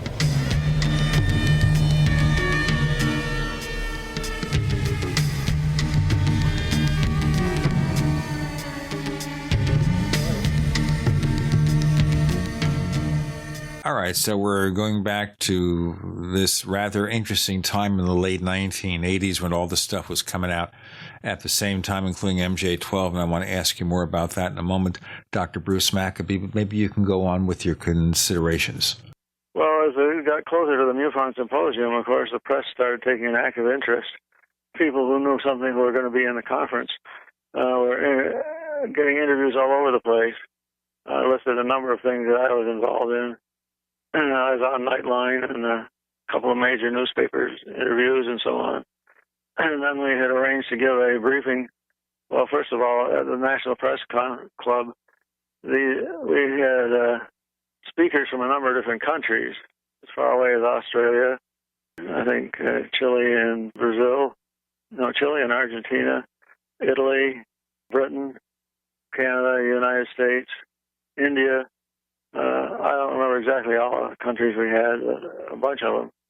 We had raised enough money to bring these people over and take care of them and send them back again.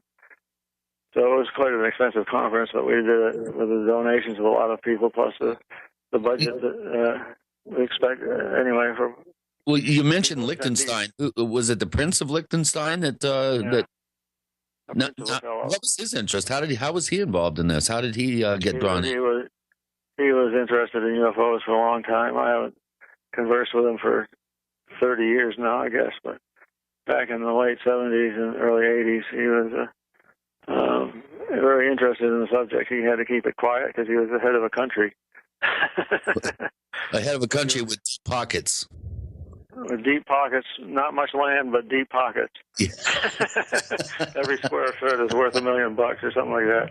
Listen, there's a lot of ground to cover here, and I don't want to keep jumping over things, but we kind of have to because we want to get into a lot more subjects. Obviously, one of the big events in the late 80s was the revelation about these MJ-12 documents. Of course, we had Timothy Good mentioning it in his book Above Top Secret. We had, of course, Moore and Chandray.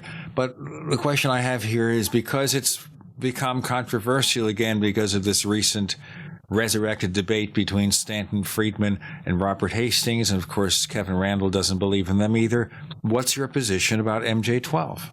Well, it slants towards Stan's, but I don't use the documents. As you notice, I mention them in the book, and I mentioned that the CIA was apparently, at least Pandolfi, was at least as puzzled as everybody else about all this stuff having to do with Richard Doty and MJ-12 and so on. Pandolfi carried out his own investigation, so far as I could tell, and came up with a blank. I think the color twining document is real. I've held that in my hands. I've noticed this is the one that talks about the MJ-12 Special Studies Project, MJ-12/FSP. They're supposed to have a meeting in, 1954? At any rate, the document is yellowed around the edges, which tells me the thing had laid flat in a stack of documents for many years before it was stuffed into one of the file boxes in the National Archives for Moore and Chandray to find. Anyway, okay. It has the Dr. Maccabee, excuse me, I hate to interrupt you. Just wanted to stop on some point, then you can go on. Okay. The statement waiting to be found, do you think that was deliberate, that they deliberately put those documents in there so someone would locate them? I'm sure they were put in there. They had nothing to do with where they were found in the file box. And of course, according to Chandray, they had received a postcard with a return address on it that made no sense until you knew what box and file in a box to look for this document. You remember that? So the point is, real or fake? They didn't understand what that address meant until after they had found the document, just by a random search. So you don't subscribe to the possibility that Richard Doty or people like him were responsible for any of this? Well, I don't take any hard position on it. My argumentation is not based on whether MJ-12 is real or not. Although I would say that if Roswell is real, then there's something like MJ-12. All right, let's go back again through the history with the CIA and everything. And this is kind of a sidelight. You were active, of course, in the National Investigations Committee on Aerial Phenomena, the organization of which Kehoe was director for a number of years. What was your take on the fact that the first head of the CIA, Admiral Hillenkoetter, was for a time part of the board of directors of NICAP? I know a lot of people were kind of suspicious of that. Well, I'll tackle that in a minute, but I want to finish my comment on 1987 because it leads directly to one of the chapters in the book. As I said, we had arranged for a press conference for the international speakers. Then we had a special briefing for Congress. The congressional aides showed up at the Rayburn building, I think it was, on the day before the conference began. And then we had the conference itself on Friday and Saturday. Saturday night, we had over 500 people packed into a lecture hall auditorium. And for the first time ever, a collection of abductees appeared on stage. This whole thing made a huge amount of press at the time. And of course, Pandolfi knew about what I was doing, and everybody in the CIA, I guess, had read the articles in the paper. So he suggested I give a talk there. And so about a week after the conference, I went into what he called what he told me was the director's conference room, had a big long table, and to an audience of 30 or 40 or 50, I don't know, people, standing room only. I told them about their own documents. Most of them, or maybe all of them, didn't even know the CIA had been involved in UFOs. So I told them about their own documents, and I talked about various cases and MJ-12 and all that sort of stuff. Afterwards, Pandolfi told me that I had created a lot of spies in the agency. So that's one of the chapters. These people were using their top secret clearances to try to probe into any information they could get on flying saucers. And if they found anything, they didn't tell me. I'm not surprised because I didn't have a clearance level. And anyway, you want to talk about Hillenkoetter. Right, because of the fact that whether it's innocent or not, and this is a classmate of Kehoe's in their youth, whether that maybe casts a little suspicion on the organization. How does a guy like that get involved in a civilian UFO research group? Well, he's a buddy of Kehoe. That's how I got involved. And that was the main thing that Kehoe trusted him. I remember Hillenkoetter made some public statements that were in the New York Times saying that through threats of retribution and secrecy had been maintained. I'm not getting the exact wording right. It's been a long time since I read it, but basically it was blaming secrecy for making it look like the real phenomenon was being covered up. I wish I could remember the exact phrasing that he used. Sure. Or was publicized. But he was clearly not against being on the UFO subcommittee. From what he said, it sounded like he was aware that the subject was being covered up. You would think also that somebody who was in his position at the time he was in that position would have had intimate knowledge of the nature of the cover-up. This is one of the top guys over there. How could he not know all the details? That's the thing I wonder about. We can go into that a bit more in our next segment before we go on to some other subjects with Dr. Bruce Maccabee. By the way, I did get a note from one of the representatives over at MUFON. They wanted me to mention this, so I'll do it. The executive director of the Mutual UFO Network, Jan Harzan, has placed an online fundraiser on the Kickstarter website. Their stated goal is to raise $78,000 for a new global database for UFO sighting reports. You can see the prototype of the homepage for the improved database at www.mufonredesign.com. That's mufonredesign.com, or go to the Kickstarter website to see a video explaining some plans for the new system. It ends Tuesday, December 2nd, so if you've heard the show before then, check it out. With Gene and Chris, you're in the Paracast. Great minds think alike. The network for the independent-minded. The Genesis Communications Network. GCN.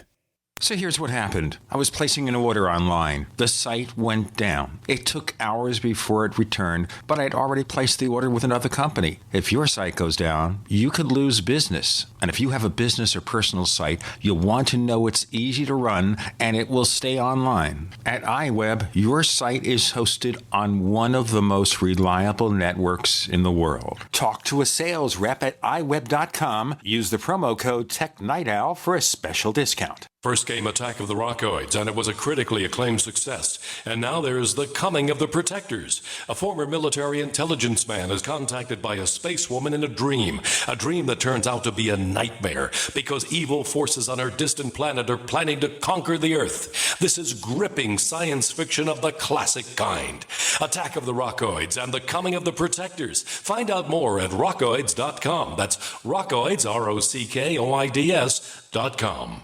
Ever need direction or guidance? Ask the Light. Like to have a quick source of insight and inspiration? Ask the Light. Would you like an easy way to spread kindness in this crazy world? Ask the Light. Ask the Light miracle cards from AskTheLight.com were created in the aftermath of a true miracle. Beautiful underwater photography capturing the dance of water and light are combined with inspirational words to create the 53-card deck of Ask the Light miracle cards in a custom, easy carry box. Ask the Light miracle cards speak directly to your heart and opens you to everyday miracles. Spread some kindness by giving a card away. It's a great way to connect with people. These cards bring blessings to all that experience them. Experience the many benefits for yourself. Visit AskTheLight.com to enjoy early holiday specials. Buy one deck for $18.50 or two for $30. They make great gifts for friends and family too. Ask the Light miracle cards at AskTheLight.com.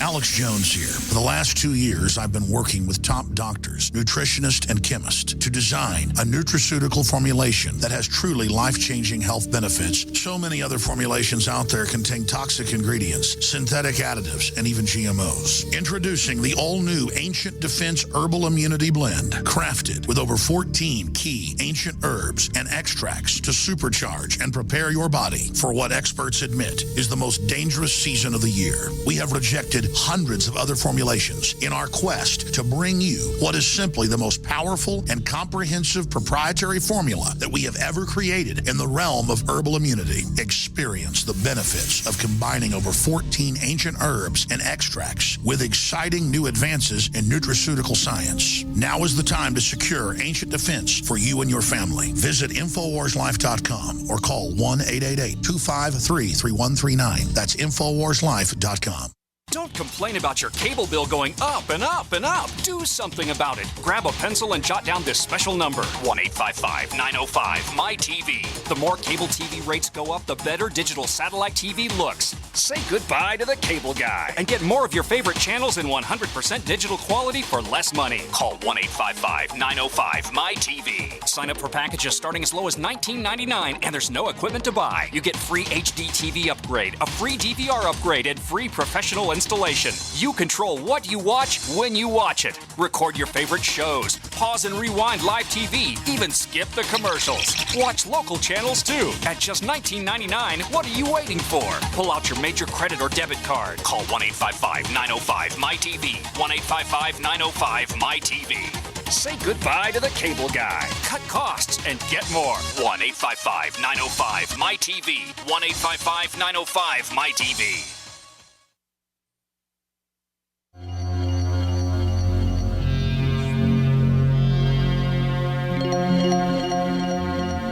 Hi, my name is Richard Dolan. You're listening to the Paracast.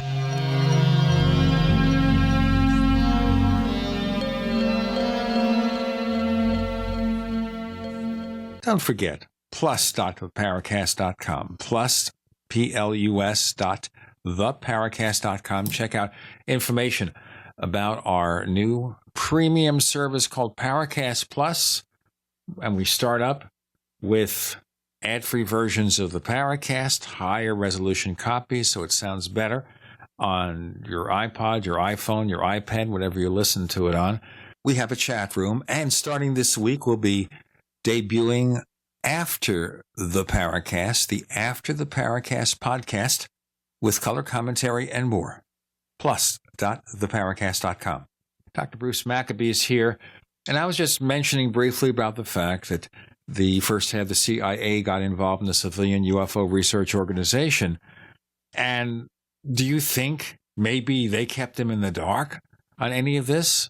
He may well have known the big secret, but this was his way of getting out information that should keep the non-cleared people interested in the subject. In other words, a way of sort of leaking enough information and lending his stature to the idea that there really was something going on without actually leaking any classified information.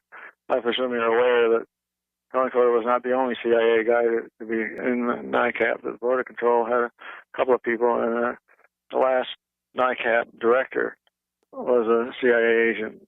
There have been allegations of CIA trying to infiltrate NICAP. But you don't accept that? Well, I know that several members were part of the CIA. Whether this was intentional or infiltration to learn, quote, secrets, unquote, the NICAP had. NICAP had a whole bunch of sighting cases, 10,000 of them or something like that. That was the only information really that was of real value in NICAP, especially by the time NICAP closed in 1980.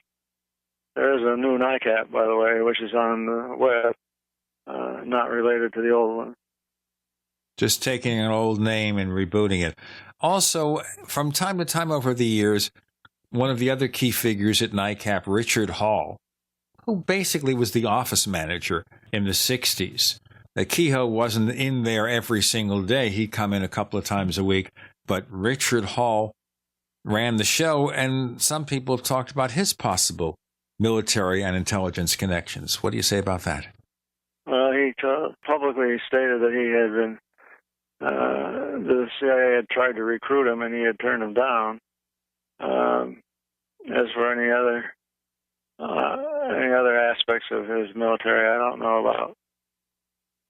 All right, let's move to some other case histories here. Obviously, there's a segment in your book where you talk a lot about your involvement in the Sicario, New Mexico case, which to this day is considered one of the best UFO cases ever. So how did you get involved in the investigation of that? Well, I didn't get involved. I included it because it was in the FBI file. And an FBI agent was one of the guys who was one of the first people on the spot to interview Zamora. As a matter of fact, they stayed up all night or till 2 o'clock in the morning or something like that to interview Zamora And then he wrote a teletype message, which I actually started the book off with the beginning of the teletype message. Well, Bruce, I read the Socorro section, and I was kind of taken aback that you never mentioned Ray Stanford's incredibly accurate and excellent book, Socorro Saucer in the Pentagon Pantry.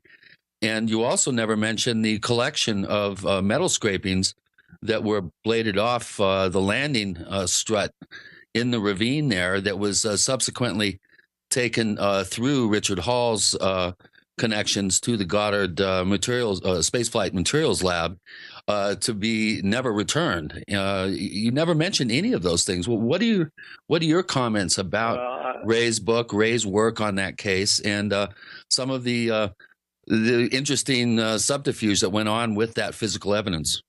Yeah, well, I think that's all true, but I was just sticking to basically the FBI part of it. I copied the FBI, what the FBI had said, and put it into some of its historical background. I wasn't intending it to be the world's most complete analysis of a Socorro case. Right. Yeah, but wouldn't you think that metal sample being taken and preliminary results being very exciting, given to Stanford and other members of his his investigative group there, and then boom, all of a sudden the samples are gone, and they're given a runaround by these individuals, and this led to a pissing match between Stanford and Richard Hall for 40 plus years. I would think that would be something that at least should get a mention. Well, if you had written the book, I suppose it would have. Instead, I took up space talking about Quintella's version, impressions. And as I said, I put it in there mainly because it was it's the last UFO case that this FBI actually was involved in investigating, and that was unofficial. So I put in the part that had to do with the FBI and the part that had to do with the Air Force. I would certainly defer to Ray's book if I were going to try to do a major investigation of the Socorro case. You do know that the film that was taken from Officer Jordan and not returned because it had been fogged. You know that Hynek later, in a videotape interview with Stanford a number of years later, did confirm that the film was damaged by radiation and that it wasn't returned to Jordan right away because it might hold clues to an exotic propulsion system. Are you aware that Hynek went on the record publicly and stated that? No. Oh, I may have been years ago. I don't remember it, though. Ray's book, Jordan signed an affidavit telling exactly what happened with that film. And I think that's a key piece of evidence for Socorro, along with the metal sample that was gathered by Ray with witnesses, a completely intact evidence chain all the way to Goddard Space Flight Center and Materials Lab. I think the Socorro case is one of the bedrock cases, I think, of ufology, and these very, very important details, I think, are something that the public needs to be reminded of, and the fact that there was a lot of runaround by official government people, the Air Force, the FBI, and others, really did create some barriers for the truth to come out about the case. Would you agree with that? Well, yeah, I'd agree with that. Also, the skeptics tried to put the kibosh on the case, class's explanation that it was a big hoax on the part of the mayor and stuff like that. But like I said, I was not trying to do a 100% definitive analysis of the Socorro case. I was confining myself to basically what was in the FBI documents. Right. Well, did you know that 2 days after the Socorro case, that a plant materials analysis case, who is an expert in radiation biology, was rushed to the site on Sunday, the 26th of 1964, April 1964, and was accompanied by Air Force Major William Connor and Sergeant David Moody. They brought radiation detecting equipment that was provided by, I think, FBI agent, if I believe, Arthur Burns. If memory serves me correct. Do you know the results? Did you ever hear the results of that plant analysis? Not that I recall. Yeah. There's so much about Socorro that there's little nuances here and there that do include involvement by the CIA or by the FBI rather. And again, I think these are important facts that should be brought out about the. Yeah, these are just a few of the facts that should be brought out about this case that I think are extremely important. Bruce? Yes. Go ahead. You want to finish up before we break? Well, as I said, I was confining myself to what I found in the FBI file, plus a little bit of added information. I wasn't trying to do 100% definitive analysis of the Socorro case. If I were, I certainly would include all the stuff you've been talking about. All right, fair enough. We'll leave it at that, and we'll get on to some other subjects in our next segment. By the way, we also have a few questions from listeners. We're going to try to get a few of them in there, but obviously we have so many things to talk about. With a book like this, a book of this scope, that we can't cover everything. I also want to touch a little bit about the possible interest by the Clintons in UFOs and a certain report prepared for them. Neighbors, we don't always get a chance to pre-announce a guest that far in advance, but we do have Peter Robbins scheduled for the Paracast next week. Of course, he was one of those responsible for Left at Eastgate, the book on the Rendlesham case. He's done a lot of work on abductions. That's Peter Robbins coming next week on the show. We've got more to come with Gene and Chris. We're talking to Dr. Bruce Maccabee. You're in the Paracast. You're listening to GCN, proudly sponsored by UnseenNow.com. Lock down your digital life at UnseenNow.com. This is GCN. This is Dan Pilla. Do you owe the IRS money you can't pay? Are tax debts crippling you? I've defended people from the IRS for over 30 years. I've helped thousands, and I can help you too. I wrote the book on IRS settlement, and I'm telling you, there's no such thing as a hopeless case. Call 800-34-NO-TAX to finally get free of IRS debt. With the IRS's new programs, there's never been a better time to solve your problem. Call 800-34-NO-TAX. That's 800-34-NO-TAX, or my website, danpilla.com. Hi, this is Ted Anderson. Have you ever wondered why banks, stockbrokers, investment advisors won't talk about gold IRAs? They've been available since 1986, yet the financial industry won't recognize the value of gold for your retirement. Gold has outperformed paper investments, yet no word about IRAs. If you would like to have gold for your retirement, call 800-686-2237. Don't get left behind by rising inflation and low returns. Call 800-686-2237. Secure your future and call 1-800-686-2237. The human body is extraordinary. Despite all the stresses we inflict upon it, it still works hard to stay in balance. Thousands upon thousands of people rely upon Heart and Body Extract to help their body stay balanced. This excellent 100% natural herbal formula helps maintain healthy blood pressure levels, cleans arteries, promotes good circulation, balances cholesterol, and more. HB Extract, paired with healthy lifestyle choices like good nutrition and exercise, can give you a life free of pain, sickness, and fear. Recapture your youthful vitality and experience your body healing itself with the aid of HB Extract. It's extremely effective, and it starts working in just days. Visit hbextract.com to learn more and to read scores of testimonials from satisfied customers. And we've never increased our price in over 10 years. That makes Heart and Body Extract as great a value now as it was the first day we sold it. A healthy heart is a happy heart. Call 866-295-5305 or go to hbextract.com.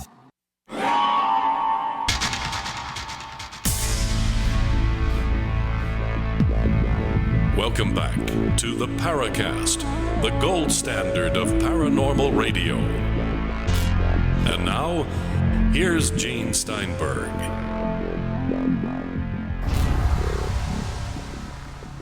Dr. Bruce Maccabee's here about the FBI-CIA-UFO Connection. And as I said, we got a lot of ground to cover, so I'm kind of jumping through topics and years, and we can't spend, an hour on each one, but I'll try our best. Just looking at maybe a summary as we get to our final third of the show here. As we look over the interest of these agencies in the subject, is there something to disclose behind those closed doors of secrecy? Is there a real truth to be had? Because people have been asking year after year for disclosure. What's your take on it? Most of the FBI stuff was completed in the late 50s, and except for the Sequoia case. One case, which apparently was an abduction in 1967. The CIA might have something to confess, but they didn't confess it to me when I was there, so I don't know for sure. So does anybody, any agency within the government, do you think, have all this secret knowledge about Roswell, if it was real, possible other cases, something to say, hey, we're being visited by ET or whatever? What guilty knowledge the government has? Does an agency have the secret? Do they really know? Is there something that we can get them to disclose? Or is that just an excuse disclosure? Based on Vandenberg's action of rejecting the estimate, I would say that the Air Force intelligence has been the point squad on this all along. If anybody has to confess covering up, it's the Air Force. As I try to do in my book, demonstrate that they did orchestrate a cover-up by rejecting, not allowing interplanetary to be a possible explanation for any UFO sighting. I also pointed out in the book the fact that I did not find clear evidence of a CIA covering up stuff. Did not mean that there was no secret group. Along with Alexander, I assume there is a secret group somewhere. John Alexander, in his book, argues that he was never able to find that secret group, and I wasn't able to find it either.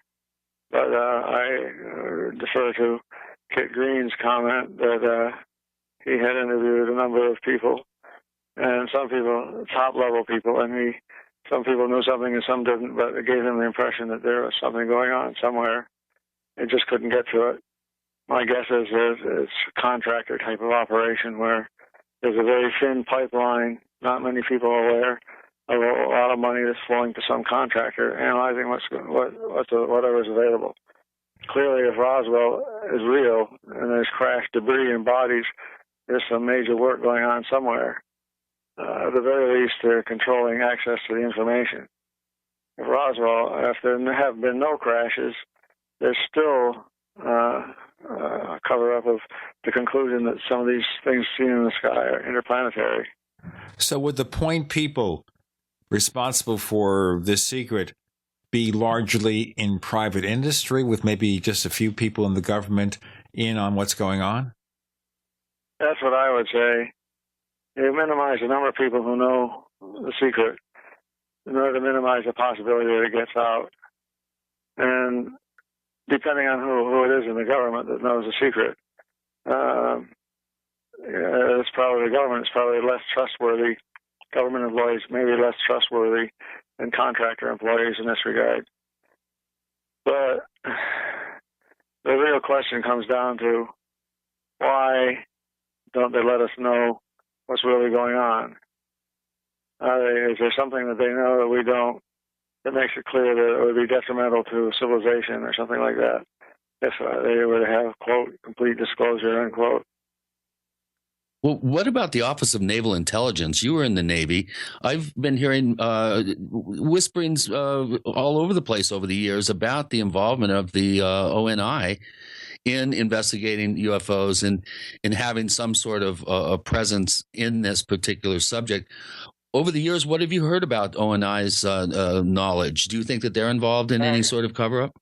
Back in the late 70s, I did a Freedom of Information Act request to the Office of Naval Intelligence for any information on UFOs. And they sent me a couple of pages of analysis of the Tremonton and Utah films. The film that I talked about earlier, done by the National Photo Interpretation Center. They had copies of the documents written by the photo interpretation guys.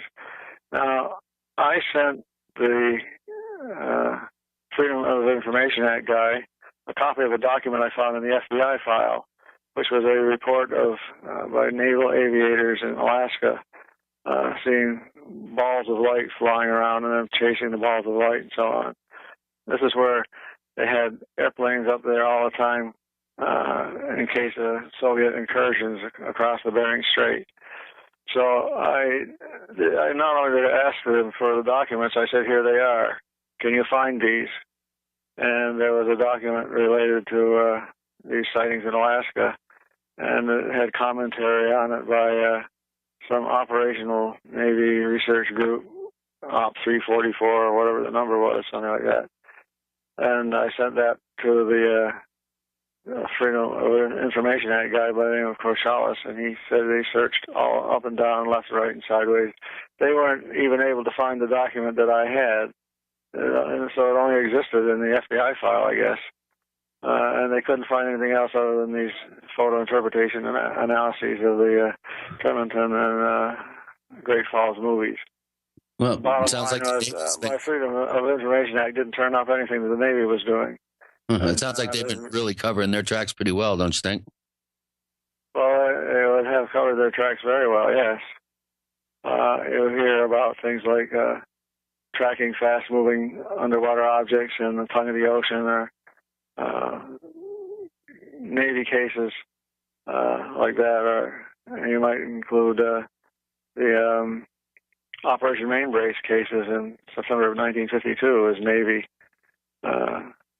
So I don't know why they didn't have anything related to that, for example. Yeah, it's interesting. I remember reading the incredible statistic stated by Ivan T. Sanderson in his book Invisible Residents, which is about submerged UFOs and UFOs in water.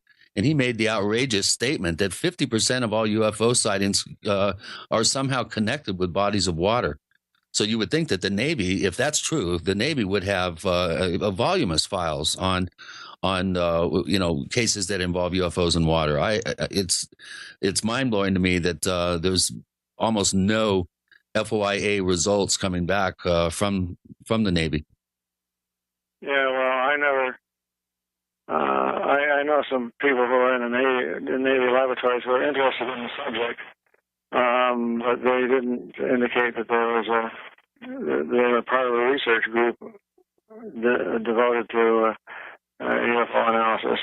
I spoke at a lecture at the Naval Installation at China Lake one time, and we went out for dinner afterwards with a bunch of people.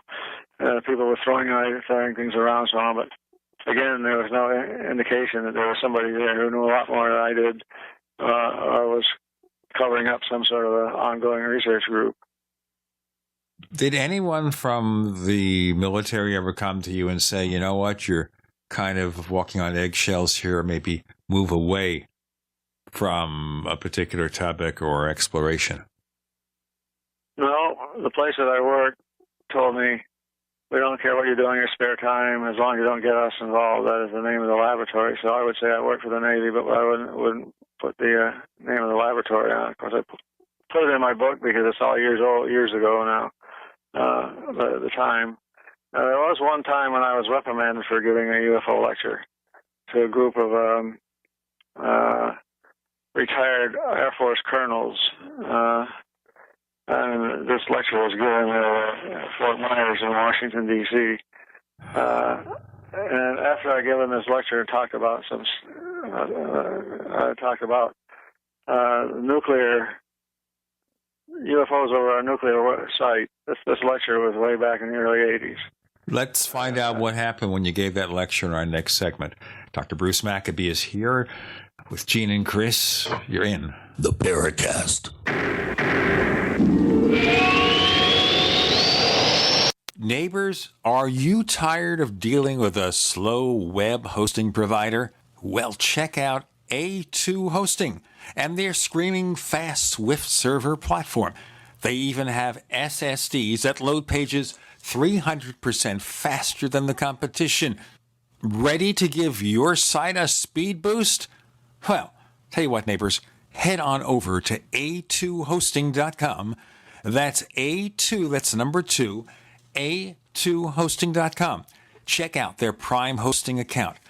And get this, neighbors, they're even giving you an exclusive 25% off discount for all our listeners. 25%. And remember, their Guru Crew support team is standing by 24/7, 365 days a year to answer any of your questions. Now, to get the discount, use the coupon code GENE when you check out. On the average, Americans work between 45 to 50 years, hoping to build up enough wealth to retire and live out their golden years.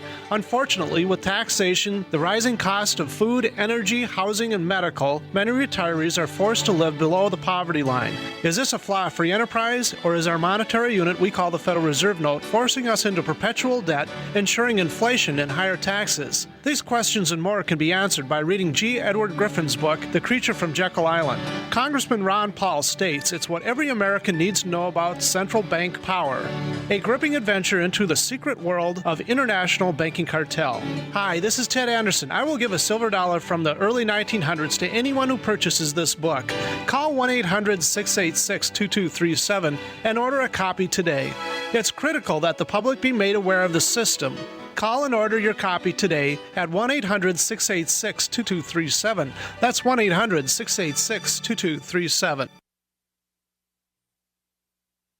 On Facebook, on the news, and in conversations with friends, we're bombarded every day with advice on how to be healthier, from gluten-free and non-GMO diets to how much exercise and sleep the body needs. But how much have you heard about alkalizing the body? AlkaVision Plasma pH drops are a holistic and natural way to get your body's pH levels back in balance. Just a few drops in water will help your body rid itself of harmful waste. And even the healthiest of diets can be complemented with your daily use of AlkaVision Plasma pH drops. Who isn't looking for more vibrance, vigor, and energy? Now buy 2 bottles of AlkaVision Plasma pH drops and get $10 off your order. Visit alkavision.com or call 800-518-7615. AlkaVision Plasma pH drops are packed with a powerful combination of the most alkaline minerals and compounds. Open the door to greater health, vitality, and zest for life. Alkalize your body. Supercharge your health. Call 800-518-7615 or head to alkavision.com.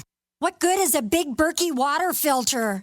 We get that question a lot here at BigBerkeyWaterFilters.com, and in a word, the answer is protection. Protection from water main breaks, E. coli contamination, environmental chemical spills, pesticide runoff, chlorine taste and smell, and all forms of fluoride. Plus, Big Berkey water filters are the original gravity water filter system and most trusted on the market for a reason.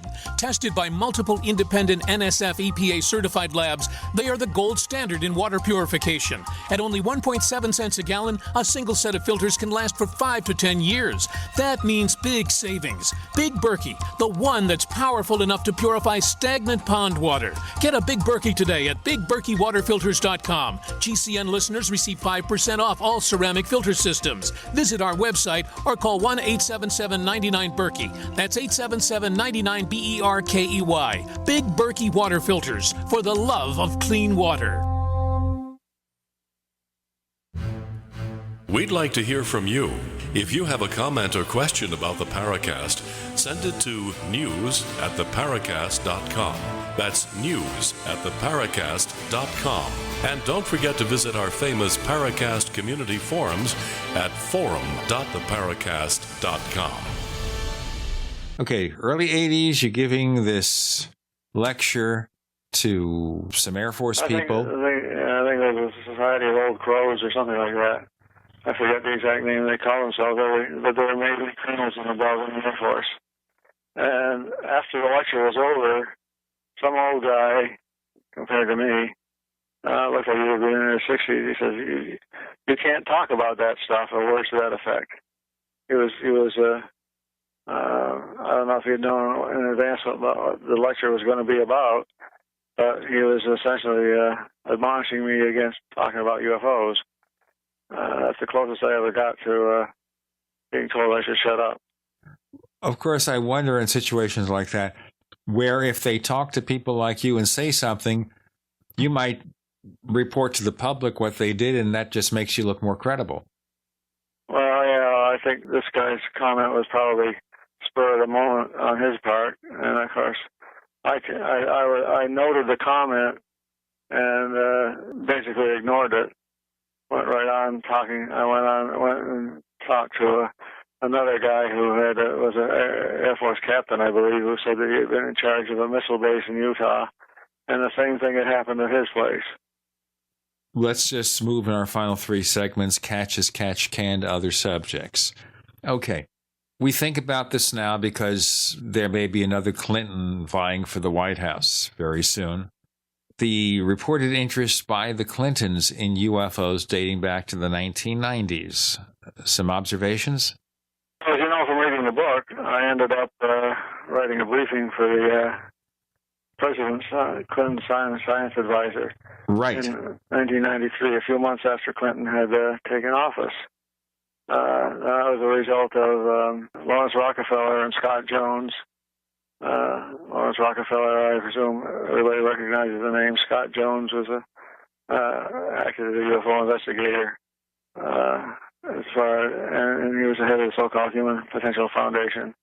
A long background on Mr. Jones. But in any case, they wanted to brief Clinton on what was known about UFOs, sort of an attempt to get some presidential level disclosure going.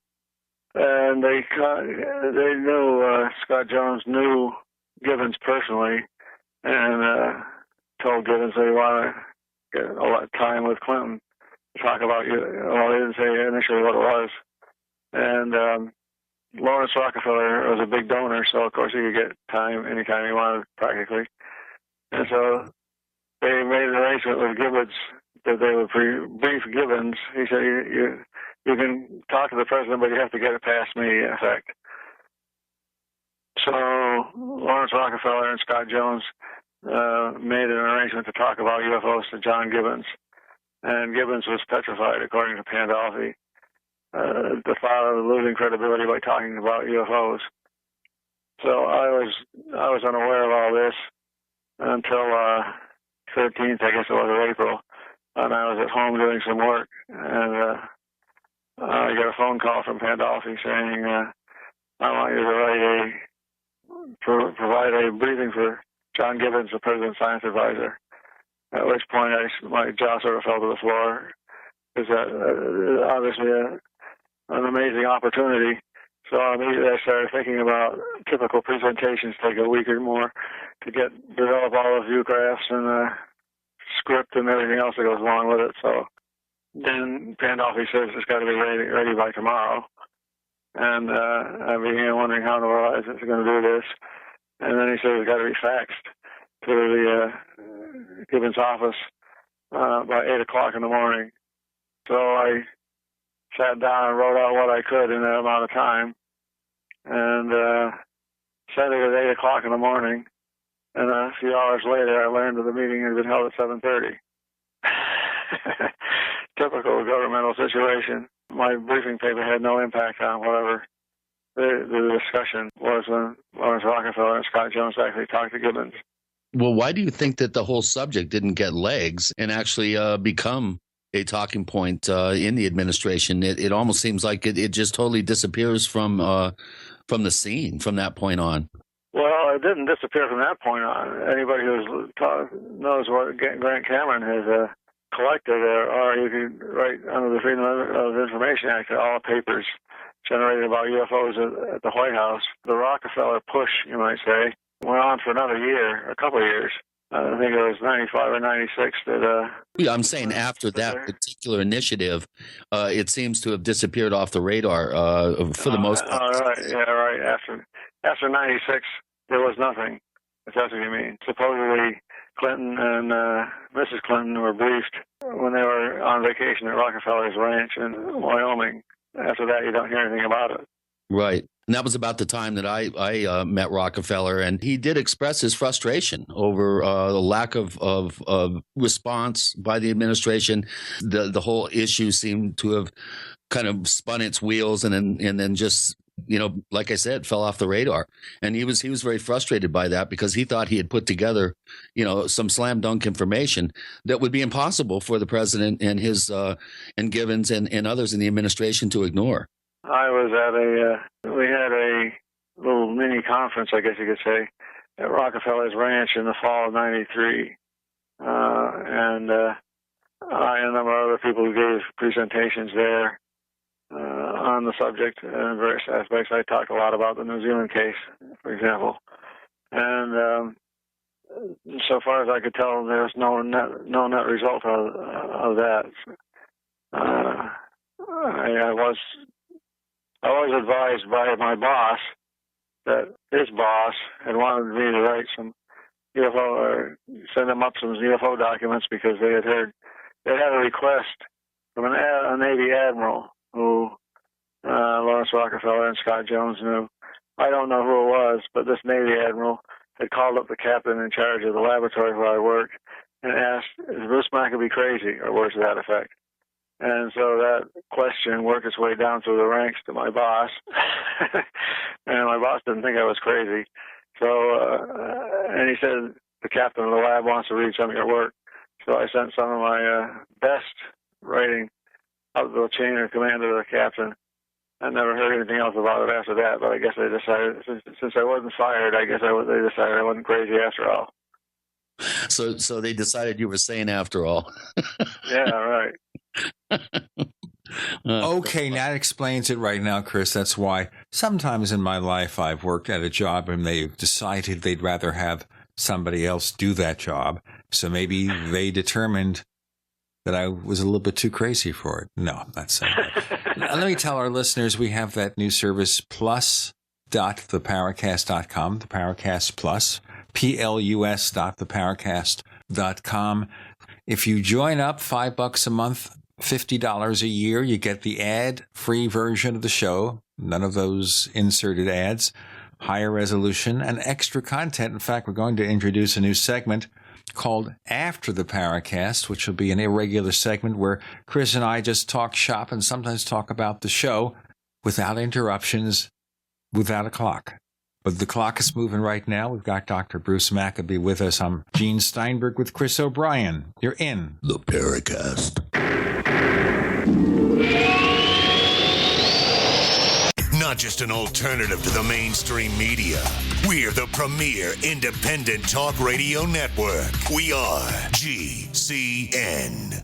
Graphic Converter is the image manipulation tool for the rest of us. It does not use any database. You get full control of all your files. Want to view the images of a folder? Drag it into Graphic Converter and a powerful browser opens up to show your image files. You could use it for slideshows. You could use it to import images from digital cameras or from scanners. Need to do some image editing? You can do that too in Graphic Converter. Also print catalogs. Convert from so many formats I can't even list them. Download now to see if Graphic Converter is good for you, like 1.5 million other users. Guess what? You could save money when you buy Graphic Converter. Use the coupon code Night Owl. Use the coupon code Night Owl to get a special price for Graphic Converter. Go to lemkesoft.com. That's LEMKEsoft.com. Lemkesoft.com. LEMKEsoft.com.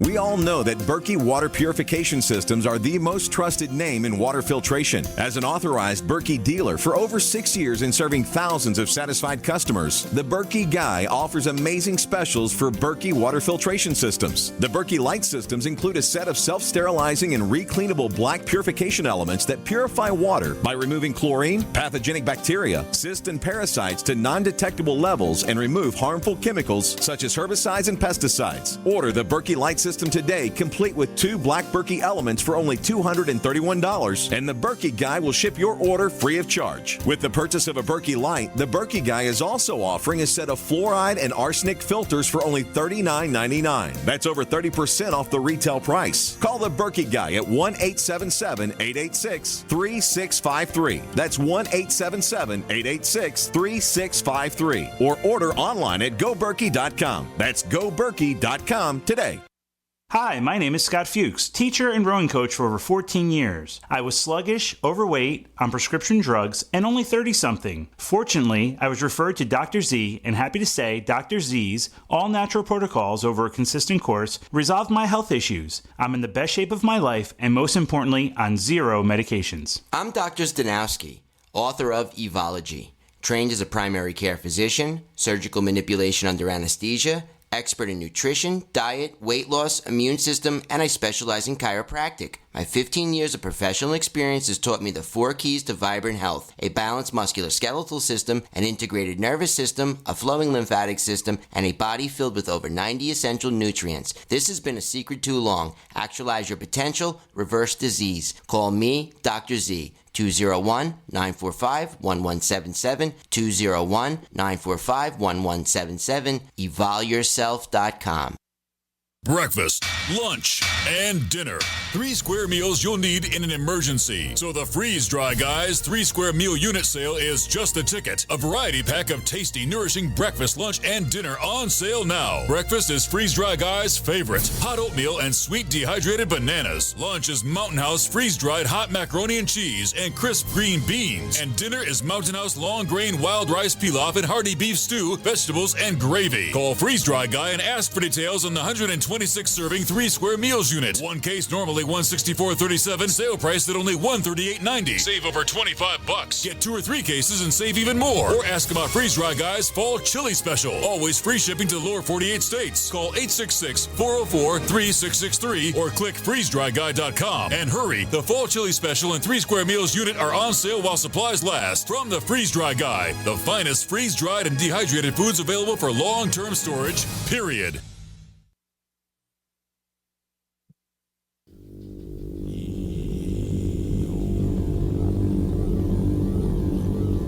This is Jacques Vallée. You're listening to the Paracast, the gold standard of paranormal radio.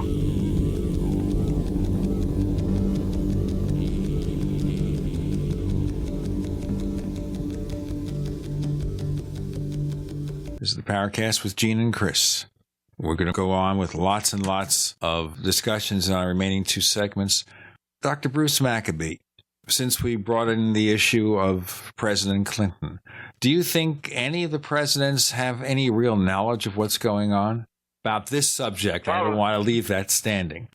Well, a few presidents who have been part of the intelligence community may know. Typically, why would you tell a president he's going to be here for no more than 8 years, maybe only 4 years, and he's primarily interested in the political situation? One doesn't know how a president might react to learning that, so why take a chance? Why would the intelligence community tell any president that UFOs are real and we've got crash disks and all that sort of stuff? Because it introduces a new uncertainty into civilization. And if there's one thing that civilization can't stand, it's uncertainty.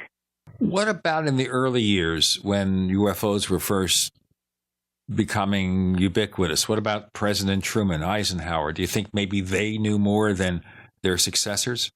They may well have, because they were the top of the intelligence communities, and as they were president. I suspect that the major information went quickly underground, but there were enough people aware of first-hand awareness of the subject, either by sightings or knowing people who had sightings. There were enough for top-level people who knew that it wouldn't change much to tell them the truth. They were already coping with whatever the implications of the truth were. Let me just ask you a quick question about that, though. And that is, in the event something happened that forced the issue, a mass landing or something, wouldn't there have to be a contingency plan to sit the president down, his national security people, and say, oh, by the way, we didn't tell you this before? Yeah, well, certainly that feeling may well have occurred during the 1952, the summer of 52, which I call the year of the UFO, when there were sightings coming in on July 26th or whatever it was. There were something like 50 sightings in one day from all over the place. And at that point, they may well have thought that an invasion was imminent. And they could have told Truman what was going on. But, well, I don't know. It's a question you can only speculate on. Well, we do have a number of questions at forum.theparacast.com in our question thread, where our listeners, Bruce, can ask questions of our guests, and we do have some in here. This one comes from Randall, who calls himself Ufology. He's one of our most prolific posters. He's well over 5,000 posts at the forum. And he's wondering, in your 1990 book, The Gulf Breeze Sightings by Ed and Francis Walters, you wrote, In my opinion, this is not a hoax. After an extensive investigation, I've concluded that everything described here actually happened more or less as they have described it. Today, are you still of the same opinion? And if not, why not? I'm still of the same opinion. Okay. That was a short, punchy answer. I outlined the reasons for my belief. I was certainly aware of all the criticisms and stuff related to double exposure hoaxing and everything. Went on, was accused, the accusations against Ed Walters and so on. And I tried to outline my reasons for believing that things happened that he could not have hoaxed. And so anybody who asked that question, I presume, has the book and therefore can read my chapter. There's other stuff on my webpage. One case in particular, January 8th, 1990, which was a multiple witness case with photography that involved Ed, but other people too, which I find quite stands apart from the sightings that happened in 87, 88. But anybody who wants to can read that on my website, www.brumac.8k.com. Okay, so you're saying because of all the other sightings that were taking place during that same general time period, that is an indication to you that there was activity down there, and it couldn't all have been generated by a person like Ed Walters hoaxing photographs. Also, the fact that there were 100 or more other witnesses, it would be illogical to say that Ed was hoaxing all the pictures. And at the same time, except that any one of the witnesses who claimed they saw the same thing was telling the truth. In other words, Ed was guilty by photography, to use his phrase. If he hadn't taken any photos, it would have been like anybody else's sightings, I guess. Right.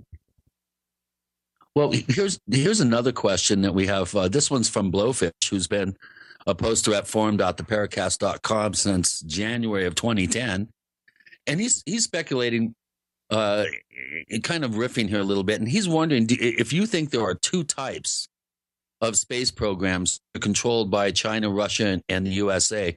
One that's a public relations program and another one that's secret and military run. I'm sure there are secret military programs, whether they've gone much farther than the known programs is hard to say.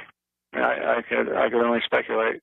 But I remember back in 1980s going to a 1980 plus or minus a year, going to a week-long seminar for budding young program managers, in which all sorts of things were discussed, and some references were made to what they call the Black Shuttle. This is when shuttles were just beginning. And the Black Shuttle presumably was an Air Force project that was secret. I didn't pursue that at the time, so I don't know how far these top secret military spacecraft could have gone. But at that point, as I said, they were talking about the Black Shuttle going to be starting up sometime, which would have been in the 80s.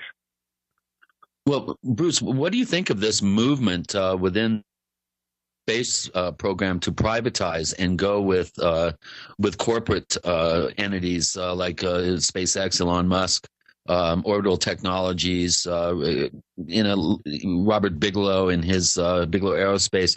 Do you think that this move into the private sector is going to help divulge information about UFOs, possibly artifacts on the moon, for instance?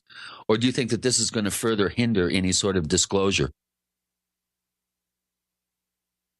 Well, I don't think it'll have an impact on disclosure unless one of these organizations runs into something absolutely convincing. I said, like, if they discover an obelisk on the moon or something like that.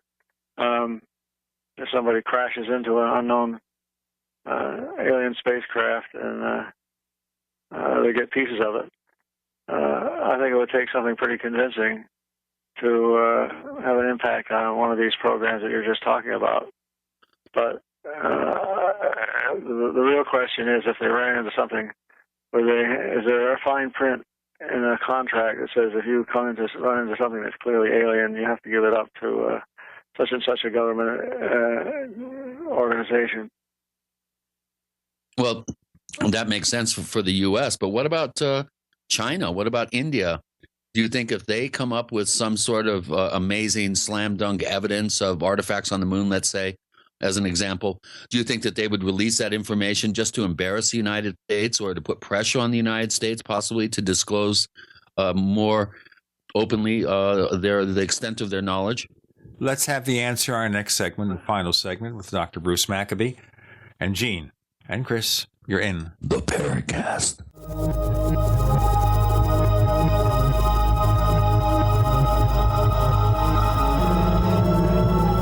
UnseenNow.com, proud sponsor of GCN. Unseen Now's unparalleled encryption tools keep your communications secure. GCN.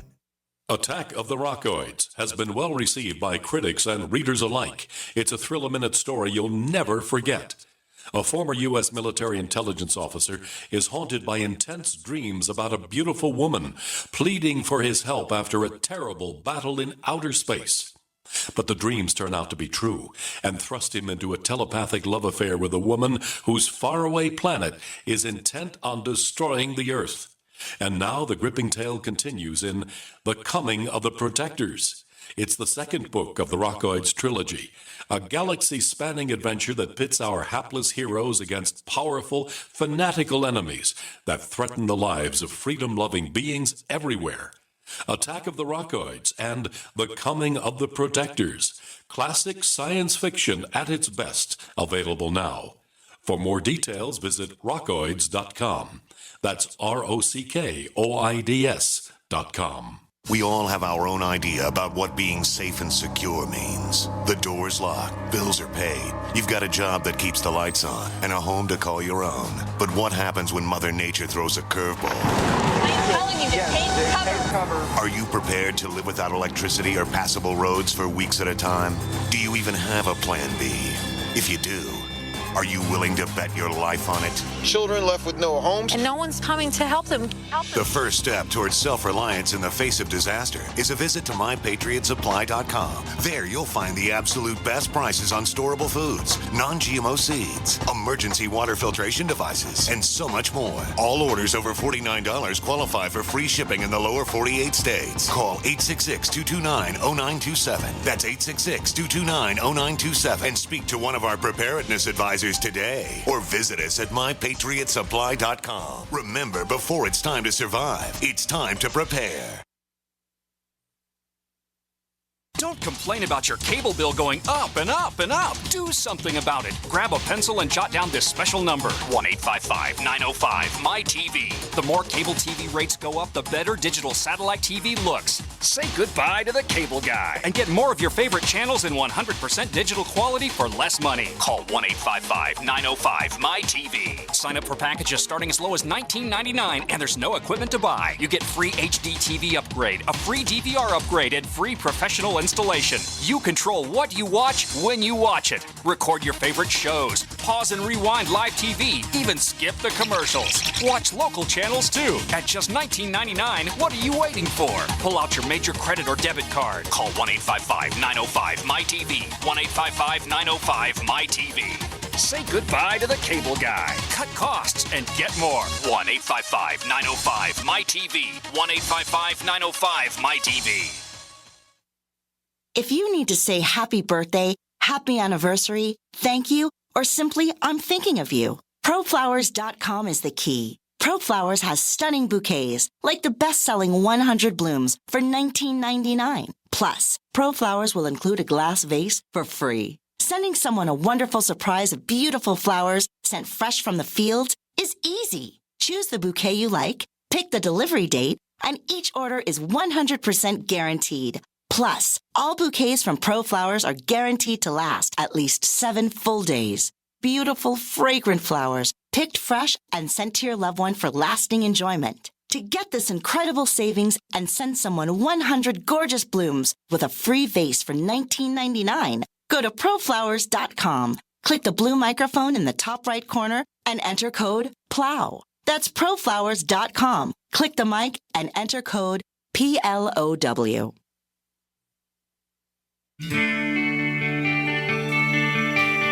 This is Jerome Clark, author of the UFO Encyclopedia and other books. You're listening to the Paracast.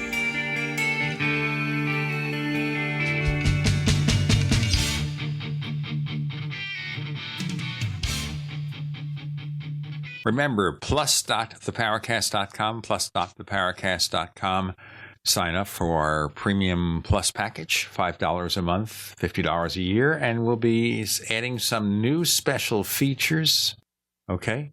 New special features, including after the Paracast. Chris, you want to go through that question one more time for Dr. Maccabee in our final segment? Sure.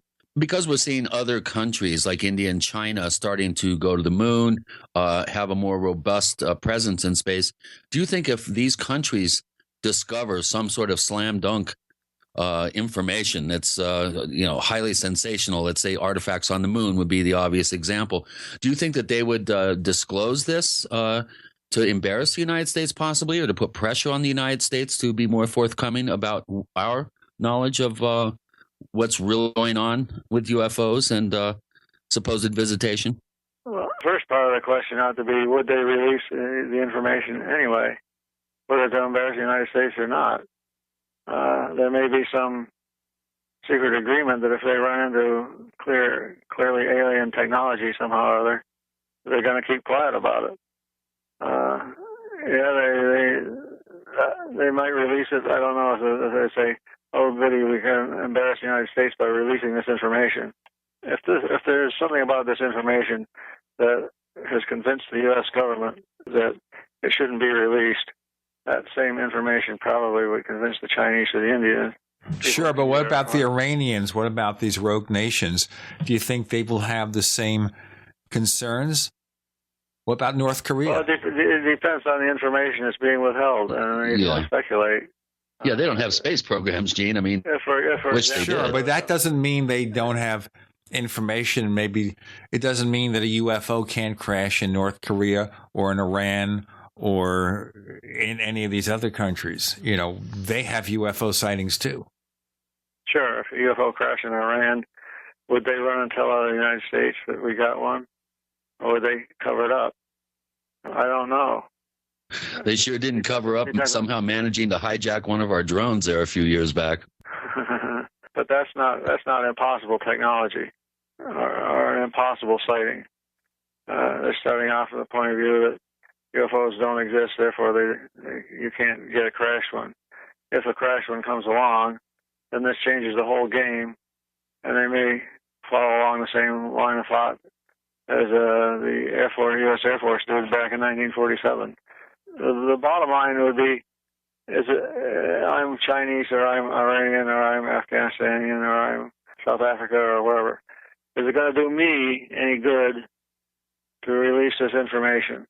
And the answer to that, of course, is going to depend upon the person's culture, background, and all sorts of stuff. If they conclude that it's not going to be a good thing, they probably won't. Right. In other words, there's got to be a real plus side. Payoff somewhere. Follow the money. Yeah, exactly. Well, Blowfish has another question here, and you brought up several very important cases that you discuss at some length in your book. He wants to know, what is your best UFO case that you've investigated during your research? And he also mentions that he has bought your book and that he really enjoys it. He says it's a very good read. So, what were you going to say? Favorite case? Probably the most important one I've investigated is the New Zealand sightings because of the amount of data left over. Certainly the Grenville photos, 1950 are very interesting. I got a lot of stuff on my website about that. It's an interesting photo case because it's either a real thing or a hoax. There's no halfway point. Yeah, but you only have two people making a claim and a photograph. In the New Zealand case, you've got multiple witnesses that were flying on this airplane multiple witnesses to appearances and disappearances of lights around the aircraft. You've got a tape recording made on the aircraft by a reporter. You got a 16mm color movie made on the airplane by a movie cameraman. You got the pilot and the co-pilot and a sound recording person. You have radar data as well. And you also have the ground radar. And you have some instances, one instance in particular of ground radar where the plane is flying essentially southward away from the radar, and the radar is picking up a target behind the aircraft. Then it picks up a target on the right-hand side of the aircraft. Then suddenly the aircraft target gets twice as large as it ought to be. Now, I've written a big paper on radar analysis and how this is essentially an impossibility unless you actually have some radar reflective object close to the aircraft to sort of like stretch out the little arc that's made on the radar screen. So that's an impossible radar case. Something was there, and the witnesses looked and saw something with a light on it flashing as it was traveling along. The main part of that sighting, as far as publicity is concerned, is as they were flying from Christchurch northward at about 2:30 in the morning. They saw this very bright light and filmed a lot of film of it. And I used one frame of that film to calculate how bright this thing was.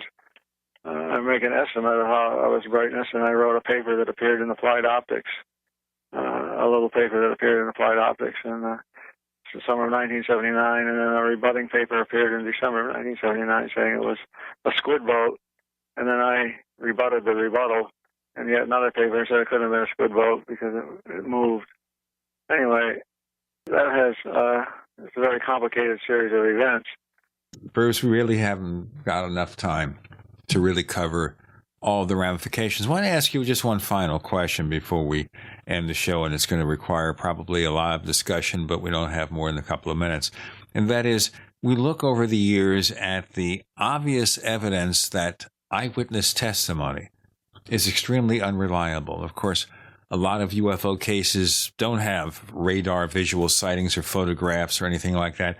It's all the eyewitness. So when you have situations like this, how do you know how accurate to take those eyewitness perceptions, especially when we have an unexpected event that might be frightening to some people? Well, it depends on the type of event. You have to evaluate each sighting on its own. Make a grand scale comment that, well, I'm never going to talk about single witness cases. I'm never going to talk about cases that have only two or less witnesses. And you still have a bunch of cases left over. If you say you're going to talk about only cases that have hard evidence or landing cases and stuff, you've still got a bunch left over.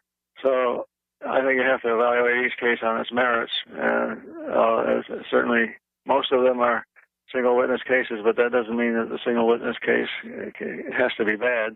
I always like to go back and discuss the so-called first case, Kenneth Arnold. That's a single witness case. Mr. Arnold made measurements as the sighting went on, and he took detailed notes in his head. He memorized the various places these things flew, straight line southward. Point being here is that he made a lot of effort to enhance his memory of what he saw, to catalog as much as possible. That's, of course, the Kenneth Arnold case. You can't say that he was a copycat case, because that was the first one. Sure. Bruce Maccabee, please tell our listeners where they can find more of the things you do. Well, on the internet, www.brumac.8k.com, BRUMAC.8k.com. We have a link to that at the Paracast.com site. The book is called The FBI-CIA-UFO Connection. And you can order a copy from richarddolanpress.com or the usual offenders. All right. We have things to tell you about us. We have, of course, the Paracast Plus. That's plus.theparacast.com, plus.theparacast.com. Check out how you can get an ad-free version of the Paracast, higher quality content. We're going to have other stuff like After the Paracast and special audio-video presentations to offer, chat rooms and more, plus.theparacast.com. Check out Chris O'Brien's site, OurStrangePlanet.com, OurStrangePlanet.com. Get a copy of Stalking the Herd, signed and numbered if you buy the hardcover version. And by the way, if you visit our site, theparacast.com, and you sign up for our free weekly newsletter, we give you something else free, a copy of Secrets of the Mysterious Valley from Chris O'Brien, the ebook version, at theparacast.com for the Paracast newsletter. Dr. Bruce Maccabee, thanks for joining us on the Paracast. Thank you for having me. Very interesting.